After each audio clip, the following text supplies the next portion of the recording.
We are back for episode 92 of the Owl Triangle podcast.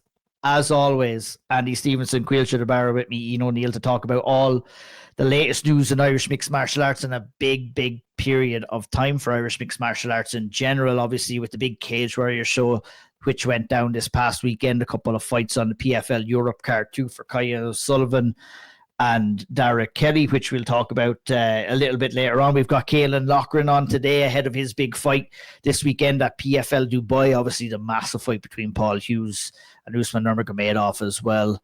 Lots to unpack, lots to discuss.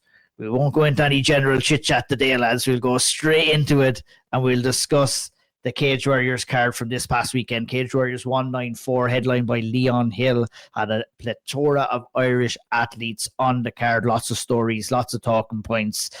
The two boys were there. Two kind of different scenarios. Andy Stevenson behind the mic. Two very different scenarios. Yeah.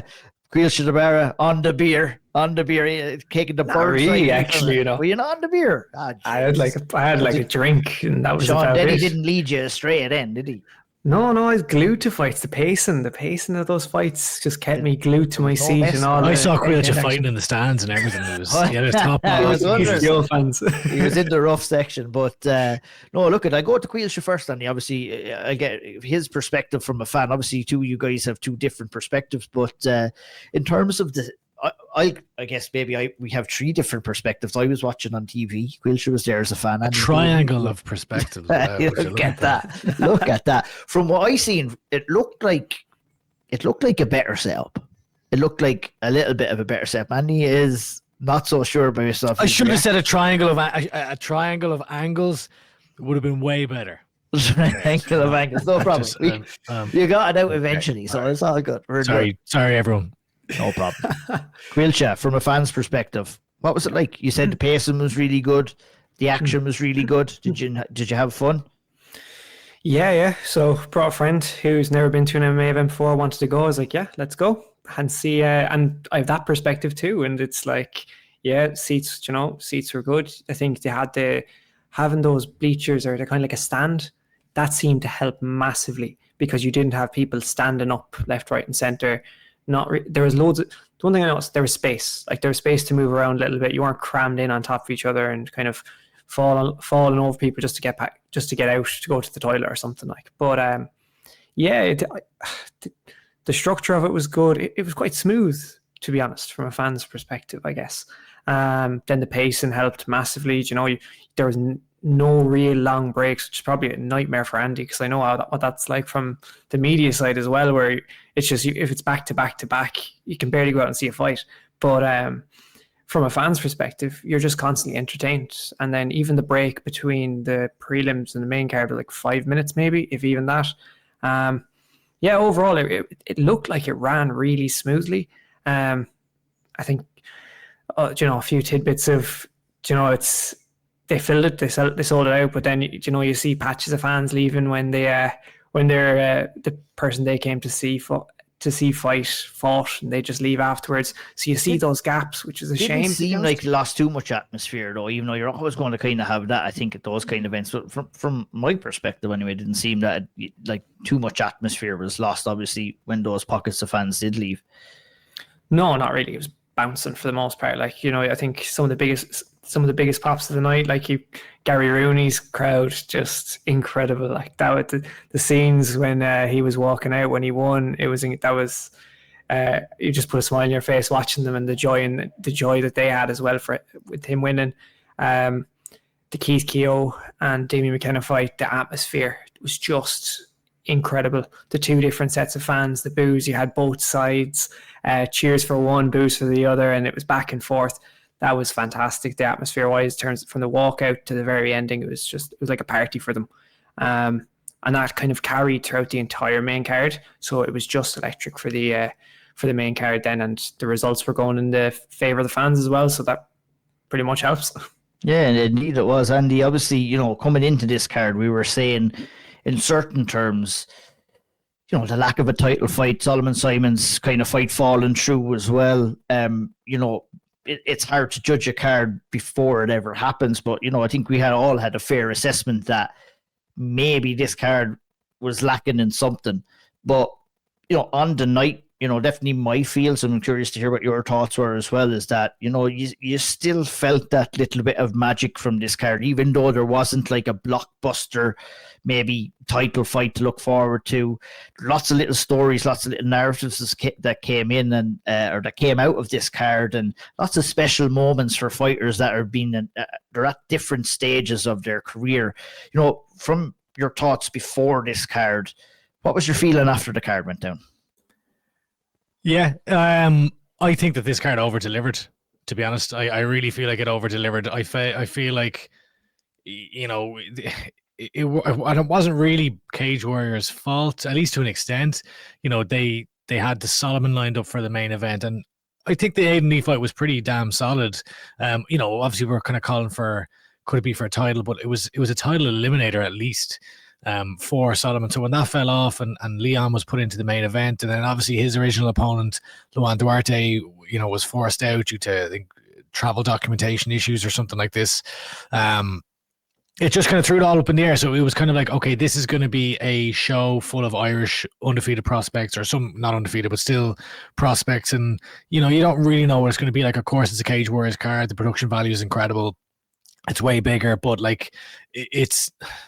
I don't mean this in like a negative way, but like it's almost like a domestic show on steroids kind of thing. But then I really feel like the way that it played out, like the prelims, to be honest, they weren't great, through a combination of the results for Irish fighters, and just maybe some of the earlier fights, they weren't like the biggest barn burner fights. I think Gary Rooney gave the card a real shot in the arm once once he walked out. It was an incredible walkout, and then obviously the performance that he put on, that really lit a fuse under the fans in the arena. There were some really close fights and some wars, like the Trevor McKengo one was an absolute war. Kenny Muckenwan was back and forth. Obviously, he dropped Damon Donald early in the first round, but then it was a bit of a stalemate, like for the next 2 rounds. And then obviously the Costello fight was fairly back and forth too, and obviously he suffered a fairly rough loss in the end with the standing TKO. But I really feel that once the main card kicked in, it was like 2 different cards almost, where every fight just delivered in the performances, in the atmosphere, in the walkouts, the celebrations, as Caoilte already mentioned, like to kick it off with Keith Keogh and Damien McKenna. That was absolutely magic. And for both fighters, I thought it was just for Keith. When we were there, I was standing with Paul Brown in between the Omar supporters and Keith's. And it was unbelievable because Keith's walking out, and I had missed Damien's walkout, and I didn't realize that he was getting booed immediately by Keith's fans because I watched it back in the broadcast. And then Keith walks out and he's getting booed, and there's people giving him the finger, and there's a sea of blue Oma tops. And the 2 lads were just like, they seemed like they were unbreakable, unstoppable. Both of them oozed confidence. Like Damien McKenna looked so smooth when he was walking out, and then I see Keith walking out when I watched it back in the broadcast. I'm like, Jesus, he looks even more confident. Of course, Keith gets the win and has that insane moment with his fans in the crowd, and it just seemed like it was moments like that kept building and building. Yeah. And I feel like overall, like this card to me, I don't know if there's like a single breakout star from this, but I feel like Adam Darby, Leon Hill, Keith Keogh, with these huge, Jar Harris, huge big kind of breakout performances, and then you have Conor McCarthy and Max Lally, who they're in no rush. Like, I don't think they're like necessarily breaking towards the top of the division, but they're showing different aspects of how they can dig deep that we maybe haven't had to see before. For sure. You're going off. You're trying to preview the whole card here. Let's take it from the top down. That's all right. No, that's all good. I love the passion, and that's what an event like that really brings through, isn't it? We joke about with you, Andy, like, when you're talking about Keith Keogh and the fight with Damien McKenna and what it does. But it's that from what you just described there, it's exactly what it does to the fans, to the fighters themselves, and for us as media members as well. It's exactly what is needed in Ireland right now, and it's a shame that we don't get it a little bit more often. Let's start talking about some of the performances. Let's start up at the top of the card with Leon Hill. It's a huge moment for Leon in terms of, I'll talk to to you, Caoilte, about the performance itself. I'll talk to you, Andy, about obviously your thoughts as well, and the aftermath when you spoke with them as well. The performance, Caoilte, was exactly what you needed to do, and he said this himself when he spoke with Andy after. You have to go out there, and obviously it's been a crazy week for him. He's had fights pull out. He's had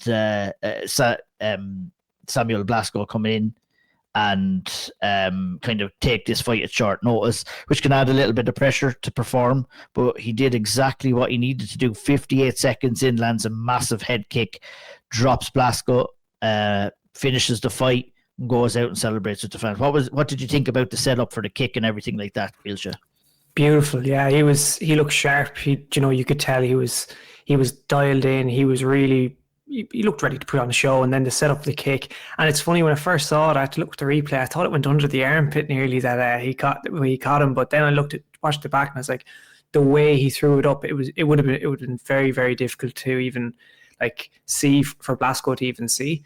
So overall, it was a quick in, quick out. It was not even a minute on the clock, and he was out of there. But great performance. He looked composed, and there's a lot of pressure on him in that moment. He's this main card, like Andy was saying. It was like a complete different card. It really kind of the cherry on top was a big finish, and he probably have felt the pressure to do that. He's got an opponent, albeit only on 40 hours notice. Not a great record. Probably expected to win. That adds a lot of pressure to him, and he's headlined the card to try and deliver to the fans. And credit where due, regardless of maybe expectations with the opponent from a lot of people, he delivered a fantastic performance. And cherry on top of the card is the best way of putting it with that finish. 100%. Andy, we always say it here on the podcast, is that you can really only beat who's in front of you. And sometimes you're dealt with fights where the expectations don't really match the outcome, but the expectations match the outcome in this fight for Leon Hill, getting the finish so early, and the sense of belief that he has in himself and his abilities right now. It's really infectious, and it came out after the fight as well. But your thoughts on the fight and the aftermath and talking to him as well? Yeah, I suppose on the fight itself, there's not a whole lot to really analyze there. It's just Leon started really well. He was using his feints, he was using his teeps. He landed a big kind of 1-2 or a couple of 1-2s, and then he throws up the head kick, and in less than a minute it's done. And really, he connects with that head kick. He's down, and albeit it was a TKO officially, that fight was over as soon as that head kick landed. I think that he really, in a way, he kind of needed to do that, because there was a great atmosphere still in the arena, but half the crowd or maybe a third of the crowd, if not half the crowd, was basically gone by the main event. It's a long drive back up to Omar, and Damien McKenna brought a big crowd with him, and obviously when your guy loses, you're probably not going to stick around till midnight to hit the road. So a lot of that portion of the crowd left. I think maybe a number of other fighters who had suffered losses, their crowds have probably gone as well. Still a brilliant atmosphere, as we saw in the aftermath, as he exited the cage and forced one of his friends to stick him up on the shoulders, and that was magic. Just the pure joy that you saw Leon giving an absolute socks to Freed from desire. I love the fact that he finished the fight, right, and then he jumped the cage to celebrate with his corner, got back in the cage, and then jumped the cage again to go and celebrate with his fans. It was brilliant. It was he was really feeling the moment, and you couldn't be nothing but happy for a guy like Leon, who, of course, he's been putting in such massive effort, and you can see that. For me, there's steps that you take in your career, right? And for me, Andy, I think what we've seen definitely in that fight, and I think the fight previous as well, even a couple of ones before that, is Leon Hill taking a big, massive step to get to where he needs to be in terms of his skill set and the belief that he has in his abilities. And that really shone through when you spoke with him after the fight as well.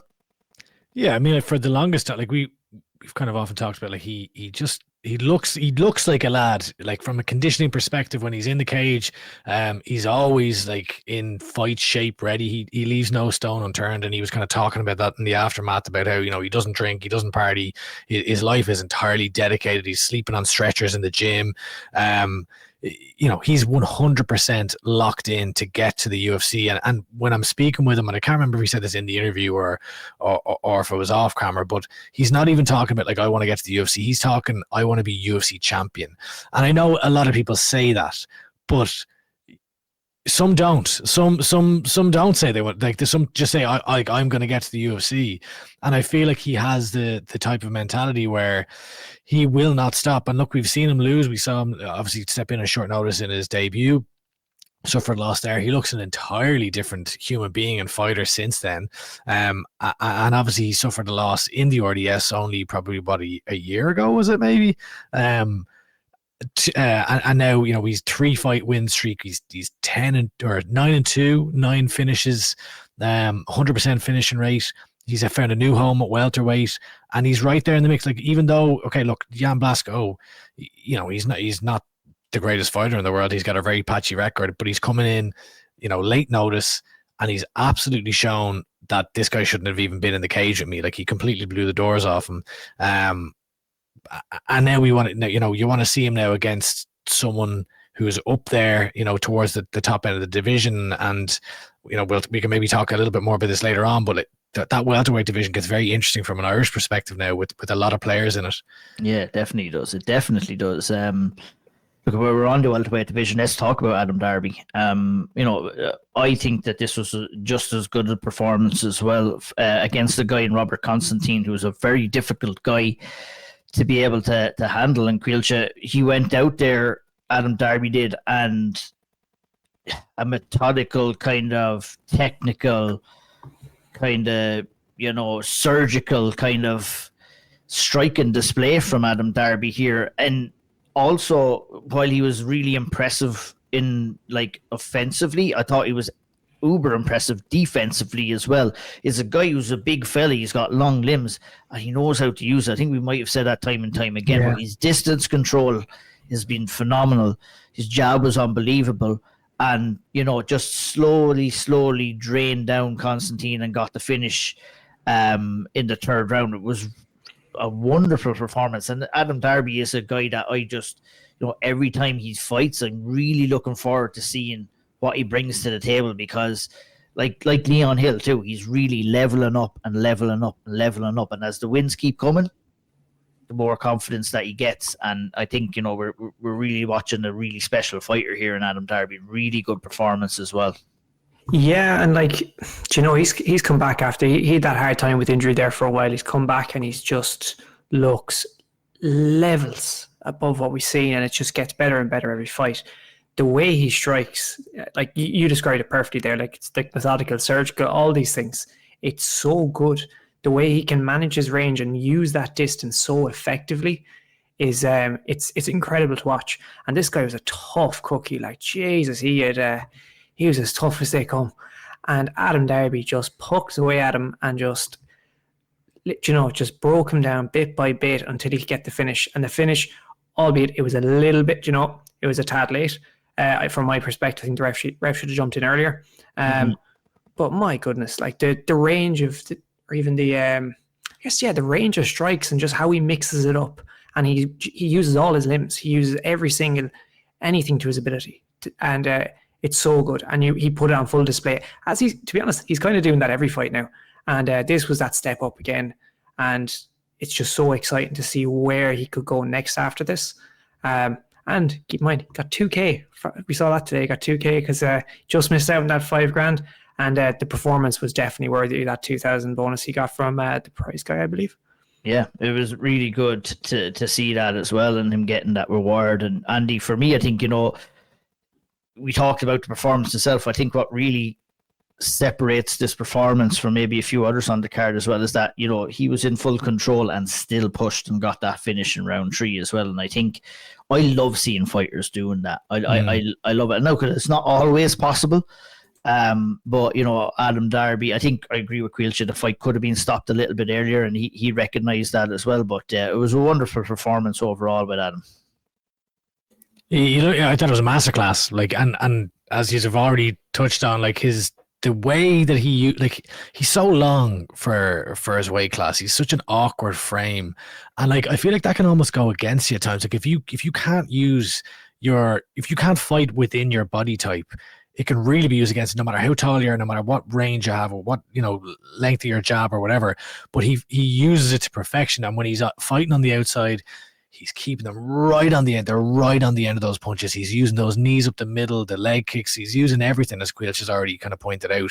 But I do think as well, when his opponents, like Robert Constantine was way smaller, and he was looking to get inside and he was looking to wrestle and make it a gritty fight. But every single time he did that, Adam was meeting him with shots, whether it was little short elbows as he was entering, whether it was, he was getting pressed up against the cage, but he would immediately kind of strip the neck. And as he'd kind of frame off in the clinch, he'd be cracking him with beautiful elbows, as he's doing that, or a knee up the middle, and punishing him every time that he entered into the close range. So, you're trying to fight this really long guy, and you can't do it at a long range, and then you get in and he's absolutely punishing you for coming in close. You're getting beaten at all. You're damned if you do, damned if you don't. Yeah, it's crazy, and that's what I think. That's what I think the beautiful thing about the distance control that Caoilte mentioned as well, is that, and you're spot on too, being able to use that and knowing that as well. For me, Andy, another thing is that obviously the loss that Adam had earlier on in his career. We talk about how losses are so important in your development as a fighter, and what that loss really gave to Adam Darby is patience, isn't it? And you see patience in his performance right now, because he said himself, he rushed in, he got caught. That can happen, and that can happen to a fighter early on in his professional career. But we're seeing the level of patience too, where he goes not searching for the finish, but he builds up and he finds the finish at the right moment. And I think that's exactly what he did on Saturday night. It was brilliant. He's not going out and looking for that one punch, one hitter quitter. He's just breaking you down. And once he has you, and we saw it in the third round where I can't remember it was a knee, or I can't remember the exact strike that he landed, but there was a change in demeanor from Robert Constantine. And this is a guy who's undefeated. Okay, fair enough. Like he's fighting on the Romanian scene, and I don't know what the level of opposition is like over there, but still an undefeated guy with a load of finishes, and he never even looked close to really touching Darby in the fight. So just really, really impressive. I would agree. I thought it should have been stopped the first time, and to be finishing via TKO from back mount is pretty bludgeoning stuff. If you're doing that, I know he did his best. He looked for a choke a few times, and he looked like he finished him about 4 times in that third round, but he got there in the end, and an incredible win. And really, he's 6-1 now and 5 finishes, and he's in a great streak since that loss. And let's not beat around the bush here, boys. Leon Hill versus Adam Darby. Is that the fight we want to see? Is that the fight we want to see? What a fucking fight it would be. I mean, I'd love to see it. I think under a certain level of circumstances, I'd like to see that fight. I think, if we can somehow get these two guys in the cage for 5 rounds for an interim title, or for the flat out for a welterweight title in Cage Warriors, I think it's a fight that needs to take place over 5 rounds as well, with both of these performances. And look, it'd be a shame for one of them to lose, but they're on the same trajectory right now. It's not crazy to suggest a fight like that. Yeah, go on ahead, Caoilte. There's a cup. You forget James Sheehan's in that mix too. He's there. Adam Darby spoke to Andy about this as well, But also, even aside from the Irish, Anthony Orozco, who's fighting on the card, he's now 8-0, and he's 3 or 4-0, 5-0. Sorry, no, every single fight it was Cage Warriors, so he's 8-0 in Cage Warriors. I mean, you can't overlook someone like that. So there's, I don't know. It depends, what's going to happen with Justin Burleson now. So but that we need to find that out. We need to know. Okay, what is the next title fight, and I think that will dictate some of the next matchmaking. And I know the lads are saying, contender series and all that, but I think that ship has sailed for this year. Contender series is definitely not going to happen until next year. You're not going to be getting matched up until June of next year. So, I would be thinking there'd be 1, if not 2 Cage Warriors cards. I think Cage Warriors would be foolish not to come back to Ireland at least 3 times next year with the way things are developing. Oh, fucking hell! You're getting me juices. Could you imagine Leon versus Adam in a main event? I don't mean to suggest this fight. Yeah, I don't mean to suggest this fight, and don't mean any disrespect towards James Sheehan either. But He's obviously thereabouts. Obviously I feel he deserves probably to go in and fight Burlinson again, but I still wouldn't have a problem with him going in after the injury and fighting somebody else just to kind of get back into the swing of things. It's I think the predicaments that we have. Let's put it this way. Let's say so if James is injured, we don't know what's happening with James yet. Yeah. So there's that option one would be James and Burlinson rematch for the title. If James is not in the equation, you've got Leon Hill, you've got Adam Darby, you've got Anthony Orozco, and I'm probably missing a couple of others, to be fair, that I'm just not thinking of off the top of my head. But who should be getting the next shot? I feel that it's tough. I feel that it's so hard to pick, honestly and genuinely, and I don't mean to be sitting on the fence here. It's so hard to pick between Adam Darby and Leon Hill. Leon Hill may be slightly ahead for me, but it's so hard to pick between those two. Why fucking pick? Let's just stick them together and see. Let's do it for an interim title. Like, what the fuck are we messing around for here? Like, let's do it. Like, we have that fight there. Like, it's one of the best fights that you can put on in the division right now. It's a perfect card or perfect fight for an Irish card. Maybe you could get them each one more fight and see. Like, we don't know what's happening with the welterweight title. I would say, due to the fact of Leon Hill being put in the position of headlining this card, I think that puts him probably a little bit ahead of Adam Darby in terms of, getting the next title shot. But Adam Darby is breathing down his neck in terms of, the level of performances he's putting on as well. And I mean, I just see those two guys and how good they match up, and I just want to fucking see. I want to see who's the better fighter between the two. I just can't believe that I'm not the one suggesting this. You're rubbing off. You're rubbing off on me now. I'm like, I don't know if I want to. Part of me would love to see that fight. Part of me is like, I don't know. Am I going the opposite way? Do I? Because they're both so close. Because they're both so. Yeah, I don't know. But fuck, what a fight! Jesus, that'd be an amazing. That would be an incredible fight to put in. If you're doing that, that has to be in Dublin. There's no other place you can do that. That's what you're talking about, right? If you're talking about possibly moving to the Tree Arena, isn't that a fight that really you need to be put? I know. It's probably another conversation. I'm sorry for bringing it up, but I don't know. I think RDS probably should be for the next time, but I mean, that is the caliber of fight that you need. You need a lot more with that fight too if you're going to the Tree Arena, but that's the kind of fight that I'd love to be seeing there as well. But look, we could probably talk about that first. There's Matt Figlack around as well. So what if you put the two lads in another fight and then built towards Sean Clancy Jr.'s in there too? Like, what you could do is, Jesus, that's stacked division. Just to add to the note of the Leon Hill Adam Darby, they actually have fought against each other before on Cage Warriors. Amateur. Open the card of Cage Warriors 81, Adam Darby's amateur debut. All right, we're doing it. Rematch. That's it. Let's go. It's already sowed to see this fight. But I mean, if you're talking about quickly before we move on to the other fights, if you're doing what you suggested, one more fight, what about Leon Hill versus Sean Clancy Jr. and Adam Darby versus Anthony Orozco? They're teammates, so that won't happen. So yeah, switch it around. Switch it around. Leon Hill. Yeah, Leon Hill versus Anthony Orozco, and then Adam Darby versus Sean Clancy Jr. One my fucking hell. Great. Hoping teams watch it. Fun times.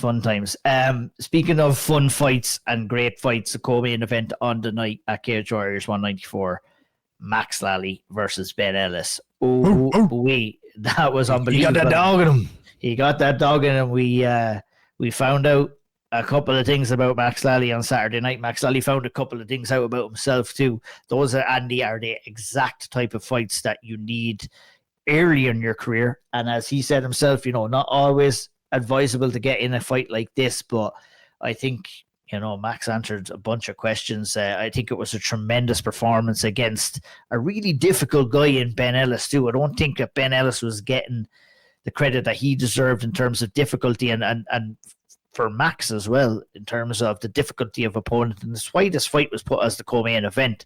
Really, really well matched fight between two really good fighters. Max Lally comes out on top on the judges' scorecards, but the fight itself was absolutely epic. It was unbelievable, Andy. Oh, phenomenal! I mean, this is my pick heading into it. This is the one that I was thinking it was going to be the best fight in the night. And geez, on a night where there was a lot of good fights, it definitely stood out. I mean, I'll peel the curtain back. To be honest, like when you're covering these live, half the time you don't see half the fights. Like you just don't. You're interviewing someone, and this was one of those ones where I was like, right, I have seen like a fraction of this fight, and I'm trying to I'm like interviewing. It might have been like Kiya or someone, and I'm trying to look across him or Conor McCarthy. I'm like, right, what's happening there in the Max Lally fight? You're asking a question, and then you're trying to see the TV behind the fighter you're interviewing. So when I was interviewing Max, I'd heard, okay, it was, first round Max, second round Ellis, pretty clear, and then the third round was a toss-up, and we really saw their heart in both lads' heart really in the third round. But to be honest, I watched this back today. I don't think it was necessary. Like I thought the 30-27 Lally scorecard on the night was crazy. Mm-hmm. Having seen half the fight, I could see a 30-27 Max scorecard now. 100%. I think there's no controversy around this fight at all. Nor did I see too much. Obviously, look at the disappointment that Ben Ellis showed after the fight is the disappointment that you would show when you're in a fight like that and you don't get the nod. It's fucking crushing, And I think, me personally, live scored the first round Max, second round Ben, third round Max, and I thought it was the late rally in round 3 that really sealed the deal for Max, and what was a close round before that where he dug deep and hurt him and followed up with a couple of great shots as well. I think, there's more of an argument for a 30-27 here for Max, Andy. I think that's what you're saying, as opposed to 29-28 there for Ellis, I wouldn't even say that. I guess what I'm saying is like I think the first round was clearly Max's round now. So on the one judge did give it to Darragh Dove gave it to Ben Ellis. I thought that was a clear Max Lally round. The judges were conflicted on the second round and they all had the third round for Lally. And I think it was, as you said, like it was the big shots towards the end of the round that really swung it to Lally. Because to be honest, I would have been leaning towards Ellis until Max landed those. Me too. And I think the second round is very. I feel like the second and the third are very, very close. The first one is the clearest round to me to score. The second one I thought was relatively close. They both kind of landed their own takedowns. Like they both landed. Ellis was landing, with more an increased amount of volume compared to the first round. But then Max had the Scottish Twister attempt. Like it was close enough round. But yeah, look, I thought it was brilliant. I thought, as Max kind of talked about in the aftermath, he kind of needs, you don't want to be taking damage. And I felt awful for his poor father. I saw him in the room afterwards, and he looked like he'd seen a ghost, because it was a fucking grueling fight to watch your son compete in. Yeah. But Max has shown something now that we didn't know that he had, and even aside from that, we've known him to be a very competent grappler. I thought his striking looked much improved as well. I thought he looked. I was very impressed. Together. Yeah, he was throwing up head kicks, looking good in the exchanges as well. I think I was either Brad or Paul mentioned maybe the fact that maybe he would like to see him move the head off the center line, but that's going to come. You know what I mean? That's something coming. You're 5 fights deep. I was really impressed with the jab. I was really impressed with his confidence in the pocket, Caoilte, his ability to take a shot. I mean, when you're looking at and when you're in fights like that, Caoilte, it's very important how you react to taking a shot. When we talk about immediately impactful strikes, right? We talk about how a fighter reacts after getting hit, and durability in the sport of mixed martial arts can bring you a very, very long way. And going back to the shots that Max took throughout the fight, but going back to that final exchange where, Max was landing, where he's showcasing some power, where Ellis was a little bit shaky on his feet. That's the difference between winning and losing fights. That's what we mean about immediately impactful strikes. And, Max was super impressive in showcasing a lot of facets in his game and answering a lot of questions that, like I said, he didn't know and we didn't know. And now we do. For sure. You look at I think throughout the fight, you look at even the grappling. He we see, as Andy said, he's a competent grappler. Ben Ellis was the Welsh Khabib, I believe, is the nickname he was given for a while. So fair play to him as well, it has to be said, because he came in. It takes two to tango. Yeah. He came into the fucking fight. First fight in 3 years as well. Yeah, Did man, not look like it. Yeah, man. No. He came in and he was sitting down at his punches as well. He was throwing with fierce ferocity. It was unbelievable. Yeah, he wore those punches well as well, until obviously he got the, near the end of round 3, that combo, the defining combo, the third round. But he was wearing the punches so well as well, and he, as you said, takes two to tango. The two of them put on incredible fight. Ben Ellis really probably maybe made or even forced Max to actually strike a lot more, because the success, he wasn't getting the success that he probably usually would on the ground. So Ben Ellis nearly, it made the fight a little better. Both of them are so good on the ground, they ended up striking. And the battles they had in the feet were exceptional. And then that final round, just to go back to the original point of the difference between winning and losing a fight, there's a lot of people who could, you're tired, you're cut, like Max has cut up everything, but that's the definition of like digging deep and finding that final bit of just push to get it out and just hunt the win. And that's what he did. That shot was flush. It was he added a few strikes afterwards, and it just changed the entire dynamic of the fight. Like I agree with you guys. What you're saying is like, I had it 1 for Max, 2 for Ben, and the way the third was going, I was like, I think this is slipping from him.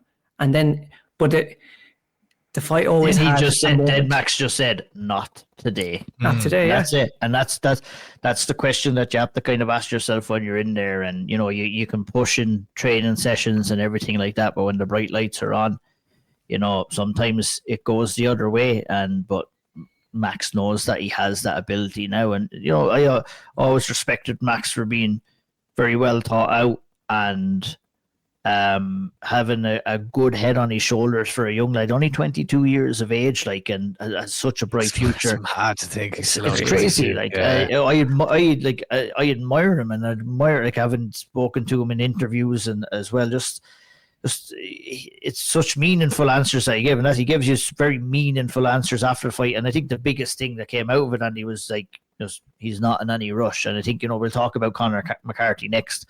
I think you can kind of label the two of these guys having a good head on their shoulders in terms of, you don't want to get to the dance too early. He knows what he needs to do.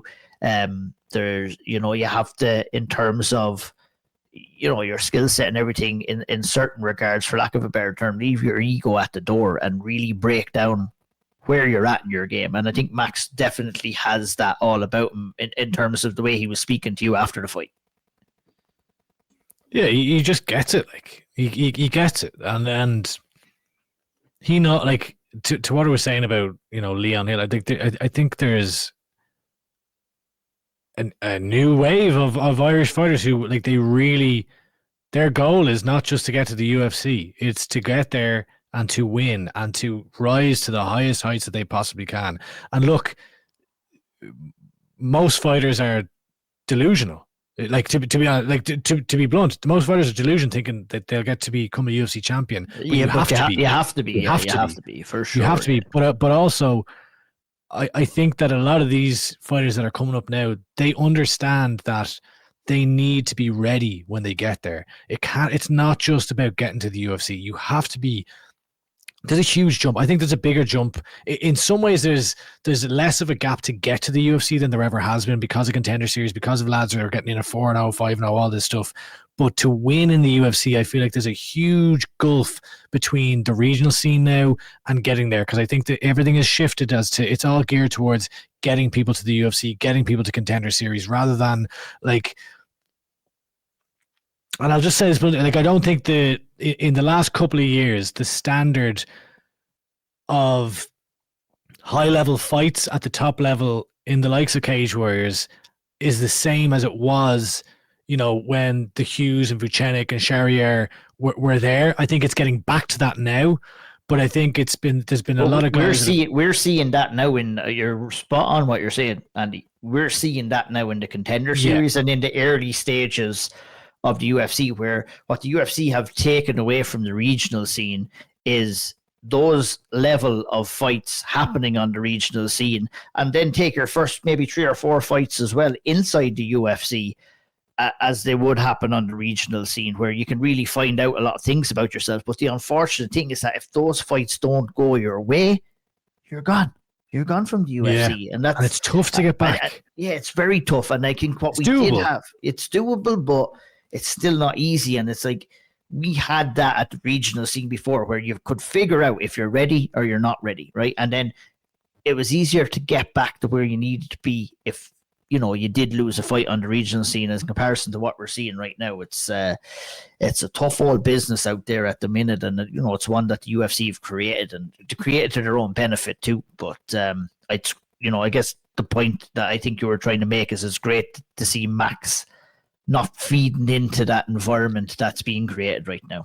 Yeah, it's Max, it's Conor McCarthy, it's Kiya. Like they're not trying to fast track themselves. They're trying to get the experience that they need, so that in time, in 2 years' time, in 3 years' time, when they perhaps are getting to the UFC, that they're battle tested, they've fully developed their skill set, or, you know, maybe not fully, but, you know, they're starting to peak in their careers, and they're ready to hit the ground running. And I think that's not always the mindset these days, because just the way that it is these days, it's like everyone just wants to get there. And also the fact that it's a sport where you make fucking no money until you get to the UFC, and even then you're not making much money. Yeah, and then you're not making much money. I think that kind of really highlights the importance of being ready when you get there, because you have to go in there and probably win. You have to win to get your purse, like 3, 4, 5 fights to go on to your next contract again and get paid a little bit better. It's like, it's such a tough industry, man. But fuck, I do love talking about these fights. 41 minutes deep. We have to rattle through a couple of other fights here. Conor McCarthy, Max and Conor have kind of came up together. Conor McCarthy in his own right against Diego Vachani moves to 5-0. What did I say after this fight? Yeah, he absolutely butchered Vachani. I hate to fucking say it, but it had everything except the finish, and obviously Conor immediately after this fight just spoke to Andy and, said he was slightly a little bit disappointed now, but I don't think Caoilte he'll be disappointed when he goes back and watches the level of performance that he's putting on at just 5-0. Took a couple, but took them well, but absolutely destroyed Vachani with the jab and, his shot selection and just a typical Conor McCarthy performance. A really, a guy who doesn't look like he's 5-0, really. Like when we see all the gaps that he talks about filling after this fight, you know what I mean? The ceiling that Conor McCarthy has is absolutely crazy. And I think it shows the level of confidence that he has in his abilities, where you can go out and put on a performance like that and still come back and feel a little bit disappointed. Yeah, like you look at how polished he looks in there. At 5-0, and there's obviously there's tests ahead that we'll see a lot more. We got to see a little bit of the grappling side of him in this fight as well, but more so his striking, which is his bread and butter, was just on full display. Working behind that jab is key. And the way he moves around the cage, times his shots so well, and he did that throughout 3 rounds. He ate a few, you're always gonna, but this lad just kept walking forward, and he was going. He was going for it, this fella. He just wouldn't stop, and Conor just picked his shot so well. Pick the shot, move, and then the right hand was money on numerous occasions. I'd say, near the end, it looked like he was going to get a finish, but this guy he wouldn't go away. Pure toughness there. I was watching after. It's like, that guy deserves an applause for just being able to hang in there. The amount of shots that he ate, and to go all 3 rounds was incredible. But Conor McCarthy, what a performance that was from him. And it's exciting to see what test they can give him next, because how good he looks now. It's like you were saying, when he fills those gaps, just how good is he going to look in 3-4 fights time even. It's an exciting prospect, but brilliant performance. Really interested to see what they give him next in terms of a test. Yeah. Yeah, it really will be, Andy. Like, I mean, the test that he's had in Cage Warriors for a guy who's just came into the promotion. You look at Jean-Luc Iroka, Joshua Unworthy, and then obviously Diego Vashani. 3 tough tests that he's made look pretty easy, to be honest. You know what I mean? Obviously, you know, didn't come away completely unscathed. It took a couple of shots in that last fight as well. But, I mean, really, really developing into his skill set here. And it's going to be difficult to match a guy like Conor McCarthy because he is so good. He's like showing such a high level so early in his career.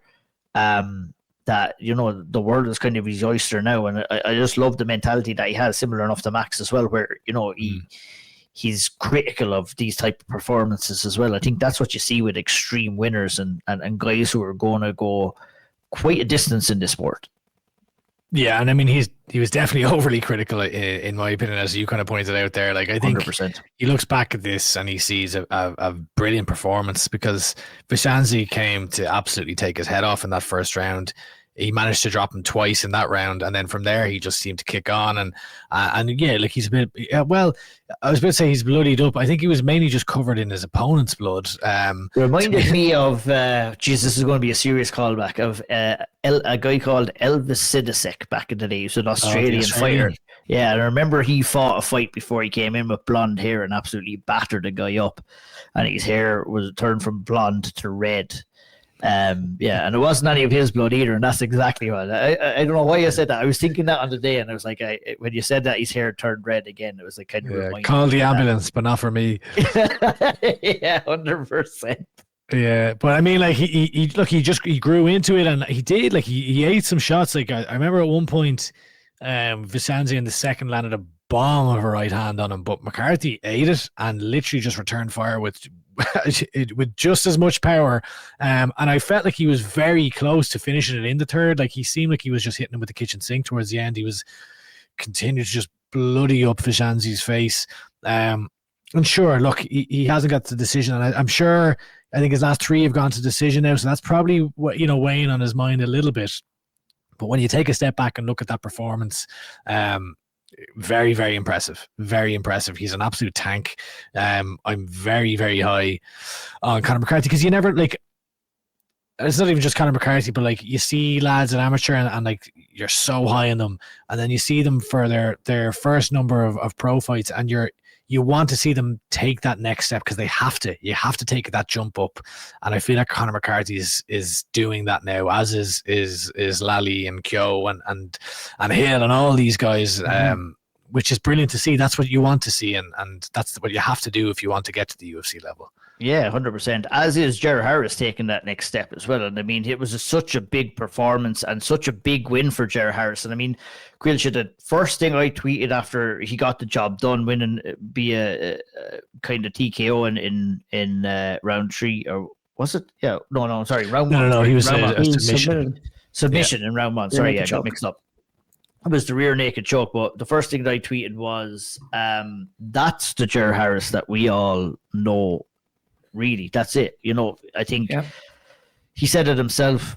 You know, things weren't going his way in the previous fights. I think you could clearly tell that by his performances, but there was nothing wrong with this performance. Like, when Gerald Harris is on this kind of form, he's going to be a very hard man to meet. And I think it was an absolutely amazing performance inside the cage. This was one of those. This was get the business done type of fight, and it's exactly what he did. I think it's one he knew he needed to put on a performance and get back in the win column and get himself back in the picture. And like you said, it's something I was thinking before we hopped on today. It's like, this is the Gerald Harris. We know that he showed all aspects of his game in that, the short amount of time, less than 3 minutes the fight actually lasted. We saw all aspects of his game, and he was clinical. And he was composed in there. He didn't, even when he got slammed massively at one point, and how quickly he worked to get out of that position, get the fight back up to the feet, and start landing shots again. And then when the opportunity presented itself to get the neck, he took it and he squeezed, and he had him out of there. It was a very, very impressive performance against someone. I was saying this in the last 2 podcasts. I was really looking forward to this fight. It was a very, very tough test. and Ger Harris went out there and I'm not going to say wiped the floor with him, but pretty much did wipe the floor with him a little bit. I would go that far. I think he did. Like, and Johnny Tuma is a guy. This is why it's such a good matchup for me. And Tuma was a kind of a guy similar enough to Ger Harris there as well, where his record wasn't quite showcasing the level of fighter that he is. I thought it was the same with Ger Harris.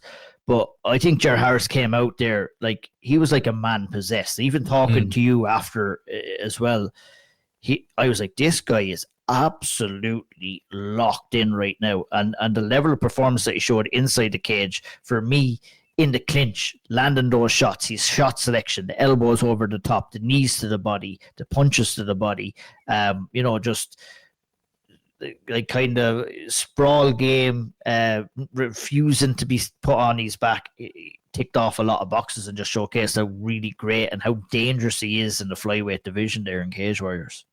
Yeah, locked in is exactly what I was thinking, and I feel like the biggest danger to the success of Ger Harris's career is perhaps Ger Harris. From speaking with people prior to his fight, as maybe just before he was walking out of mask, and I'm chatting to people like, how was Ger? Because you don't know, because the last two, he underperformed in his last two fights, and he said that himself, and all the feedback that I was getting was, he's focusing, he's dialed in, he's no stone left unturned. I know these are all the cliches, but they're almost talking about it from the perspective, it's not even his skill set in the cage. It's more, what way is he approaching things? And even after the fact, he was joking around. Someone was asking, how are you going to celebrate? And he was joking, saying like his body or his mind, or Andy Ryan was in the room, and he's saying, I'm going home and I have a pizza. There's no party and there's none of that. We're locked in. And not going to be putting on any dresses in Thailand this time around. No. But it's a mindset thing, isn't it, Andy? I know we had him on, and it was a fantastic story and one of the greatest stories that we ever heard on the podcast here too. But hindsight, it probably wasn't. You have a short career. It probably wasn't the best thing for you doing, but it seems that this is all after clicking now, and I think it's not his skill set, is his mindset. And I think he kind of spoke to you about that after the fight, and like when his mindset is locked in and in focus, and he gets out of his own way, like you said. Yeah, and uber dangerous guy. MMA in Ireland is way more fun when you have a guy like Ger Harris who's winning and who's getting involved like this. And I think what makes him a really fun fighter to watch, like you see him go out there and brawl with lads, and that's what he kind of did in his last couple, and that's great for the fans, but you kind of forget how skilled he is, because like the Haragoshi that he landed in that fight was absolutely beautiful to get on top. And like to your point about Johnny Tuma, like I would gently push back on saying he wiped the floor, because like Tuma looked really good in the grappling. He had the big slam takedown, and I suppose the point I'm trying to get at is Ger Harris fights are fun because there always is a bit of danger, and there's always mad scrambles. There's back and forth, and then there's some kind of big moment. And in this case, he gets the win, he gets a submission, and my God, can he talk on the microphone? Because some fighters just get it. The way Ger Harris looks dead into the camera when you're interviewing him, he doesn't even look at you. He'll look into the camera a lot of the time, and he'll just talk to the audience. And I think that's so important when fighters get that they need to create the narrative for themselves. Because the reality is, Ger Harris is 1-2 in his last 3 fights. Yet I absolutely believe he is right back in the mix for Cage Warriors title. He's creating stories in the division. He's creating matchups in the division for himself. And as he's kind of saying to it, it's like, if you don't like it, come fucking fight me. So like, he just has it. I love that interview that he did with you after. Like, I mean, Jesus Christ, he was on fire. He was like in a different world. He was like in a different dimension, Andy. To be honest, that was tame. Like, because I was like maybe the third person to interview him, and like you could see he's like, oh, I'm calming down each time. Yeah, the adrenaline started to wear off. Fucking yeah, it was really good, really, really good. Great credit to Ger. Great to see him perform well. Couple of other ones we have to talk about here. Obviously, Kiya and Damian McKenna, which we mentioned already. Look, it wasn't Damian McKenna's night there. Kiya, obviously, coming into this fight was the favourite. I think in the fight, with all due respect to Damian, he kind of showed why he was the favourite. He really delivered. And it was a debut for Damian McKenna. Kiya has experienced all this before. That can play into account, but I think Kiya never gave an inch to Damien McKenna here. Didn't let him get settled into the fight. And, the result was what the result was because of that. And I think, you have to give Kiya credit for that, for kind of putting him on the back foot, Caoilte early days.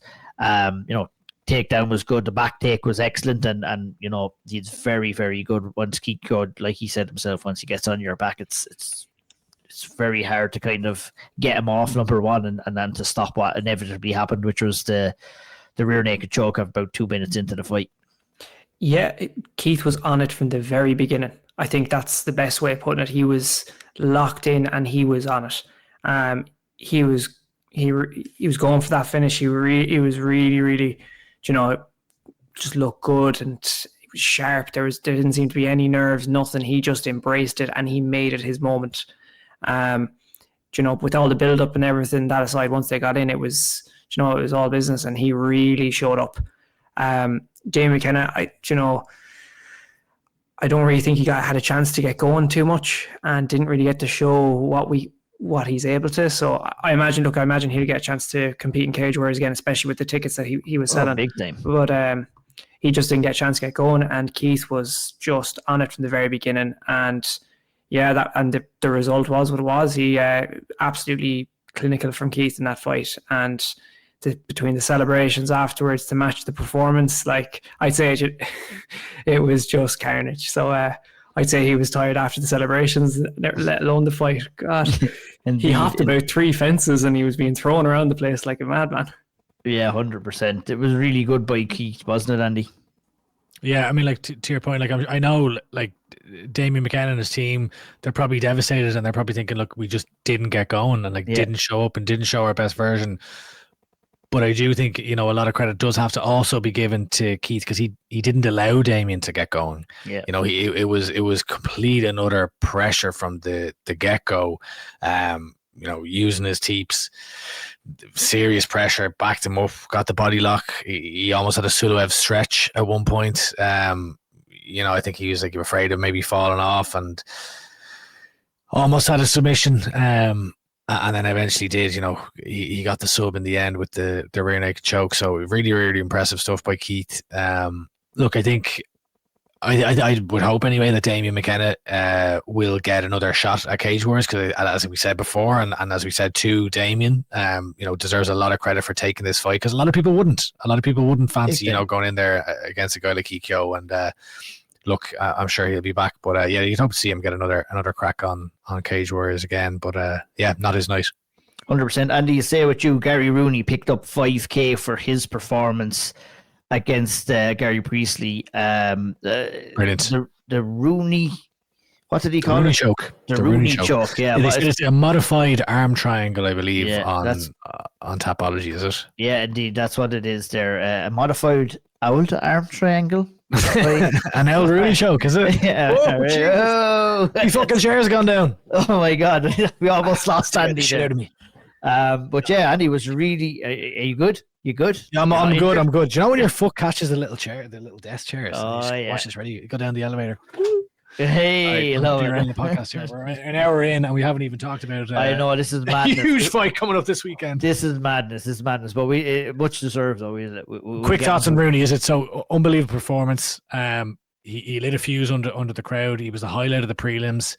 The way that he spoke in the aftermath about representing his community, about the humility and the wisdom that he speaks with, I think is very impressive. And I really just want to see him active. I want to see him.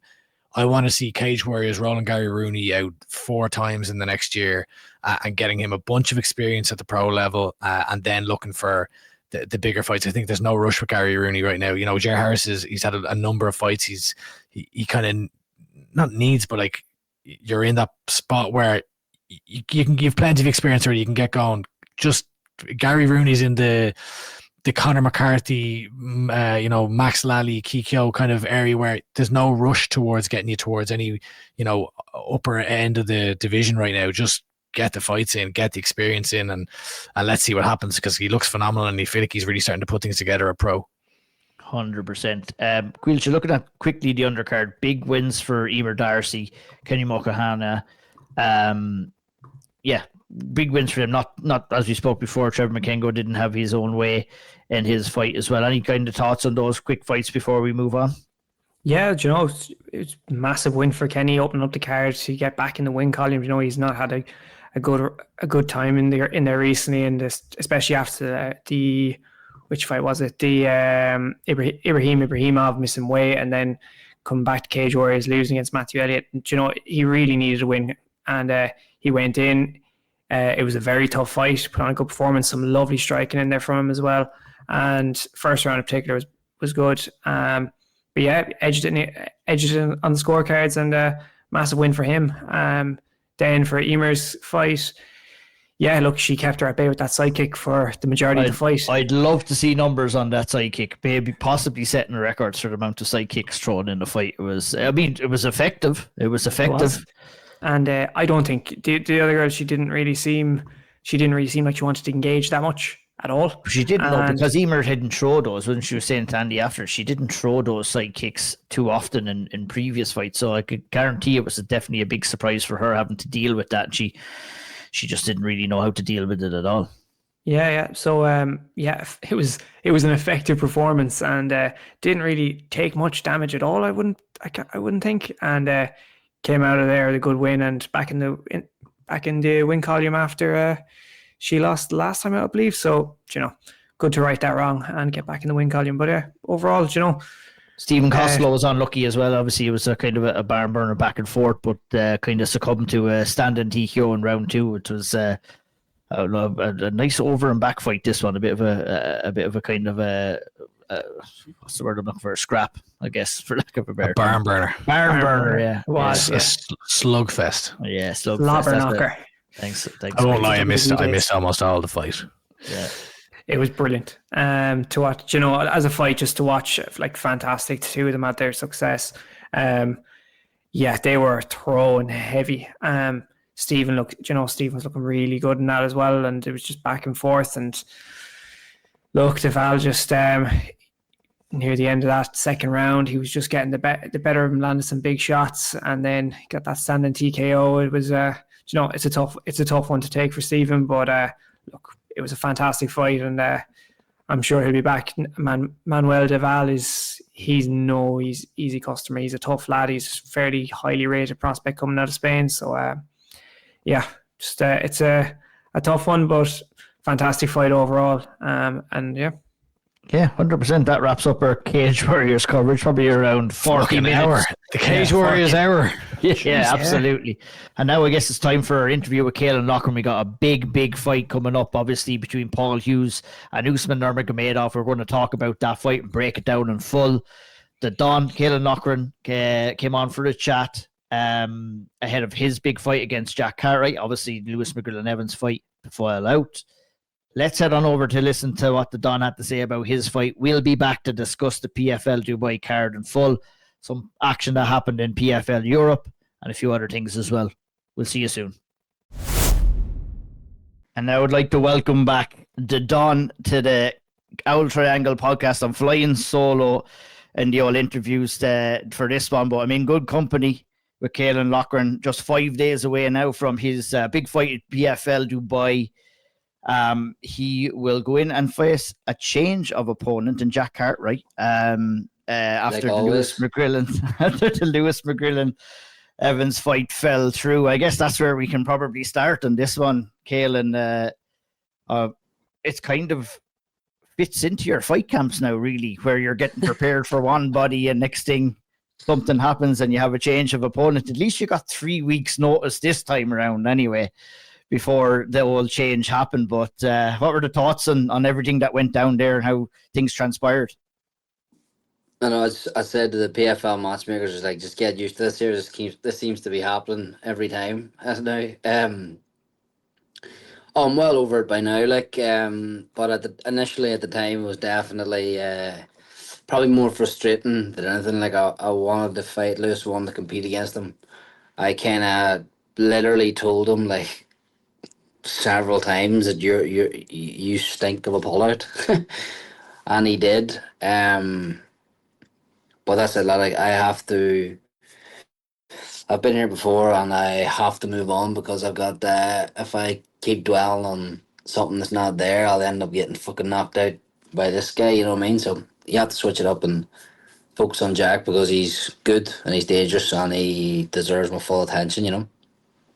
Yeah, 100%. I get what you're saying. You always were kind of not to ram on about this, and we can move on in just a minute. But you were kind of skeptical from the get go with Lewis, and you didn't even really buy his excuse for pulling out of the fight as well.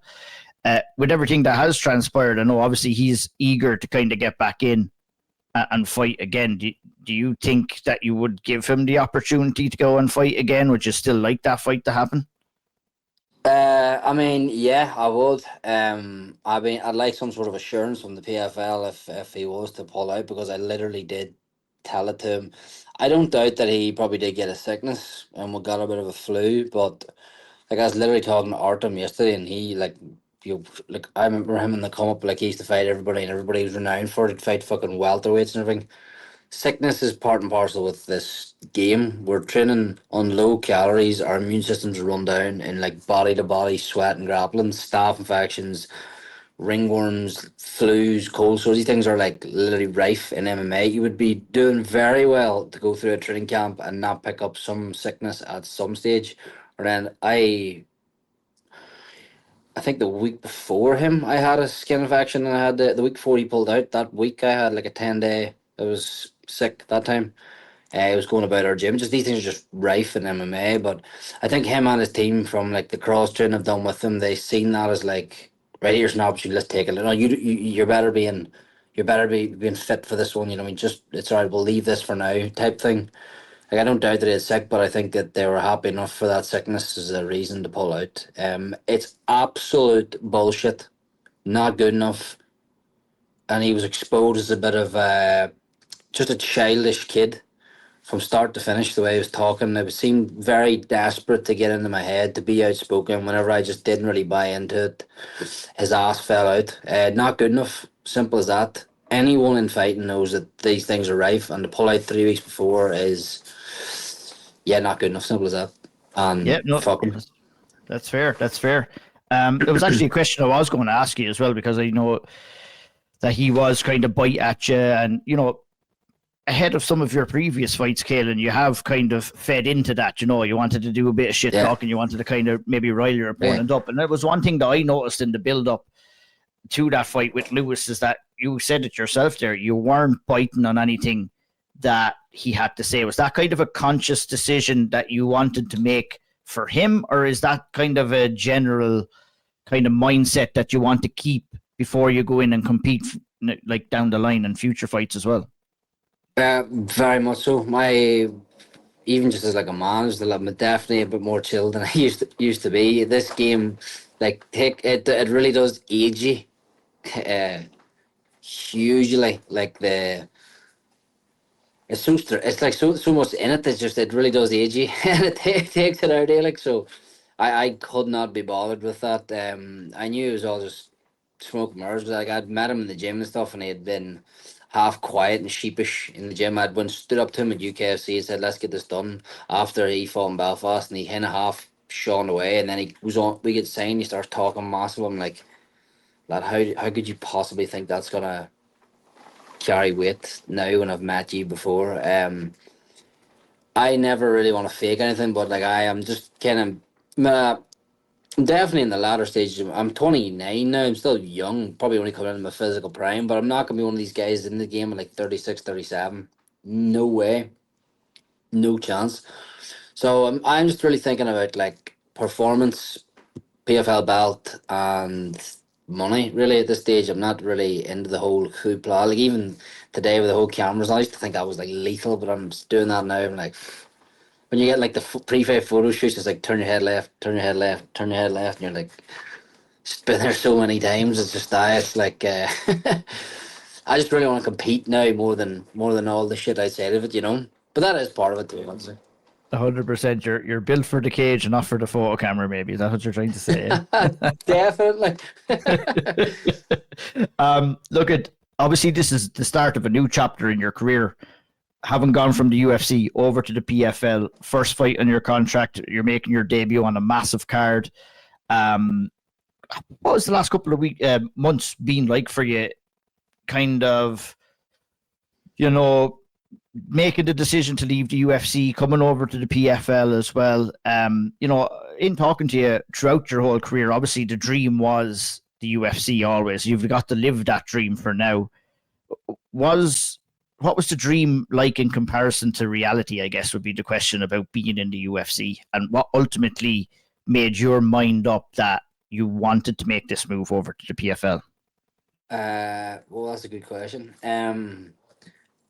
Probably even better than you would have. Like, it is class. Like, it was a class experience from start to finish. Highs and lows again.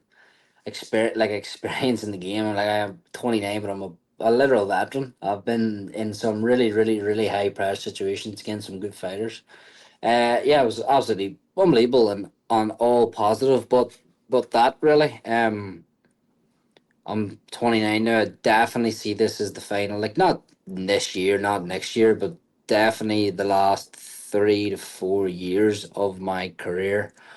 And I'm kind of thinking, like, let's put the head down and let's get everything we can out of this game, really, financially and again, experience. Like, PFL is going to be kept really active in terms of like it's definitely days since the Lewis fight came out, but like that felt like the most push I'd ever got from a fight in my life. Like, it's certainly in like Belfast and the north of Ireland, the like putting us on UTV and BBC and I like on the live news and everything. It felt big, but definitely since Lewis has pulled out, that has died because Jack's name wouldn't be as relevant as Lewis's, certainly not in the PFL. But that felt like the most that I'd ever got, like, from anyone in terms of like promotional backing by a right bit, to be honest. The most interactions I had on my phone and everything. But no, an unbelievable experience start to finish in the UFC. And I'm very excited for this new chapter, to say, for the next 3 or 4 years anyway. Getting every single thing I can from this game, really, and then getting away. So I guess obviously coming towards the latter stages of your career here now, financial decisions have to be made too. Was that a major Huge. factor in making this decision to jump over? I think that's always what's been the crux of the argument, right? Going to the UFC is obviously, Yeah. you'll start off with the lower pay. Yeah. If things go your way, then you might get a little bit more of a jump, but you're having the luxury now to experience it on both sides. Now, obviously, you haven't fought in the PFL yet, but I think there has to come a time, and especially for you, I would say, where you have to make that decision financially as well, because, like you said, this game ages you. It's so hard on your body, so hard on your mind. You got to be making sure you're being looked after when it's all said and done, and I'm sure that's kind of the thought process around not all of it, but Not the purely decision to I, move but over to the PFL. yeah, 100%. I guess it'd be far and above the most money I've made in a cage in my life. And I think because I put so much in this game, I deserve it, and fighters deserve it, really, because this is a really, really, really hard way to make a living. It doesn't. I love this game. I'm completely obsessed with it. Even being about here 5 week, like, I love this game, but it definitely has its downsides: injury, financial struggle, everything. Absolutely, you're chasing something basically based on like a pipe dream for a long time. So yeah, 100%. I'm here for big fight nights. Obviously, with Paul's success, helps me in Belfast massively.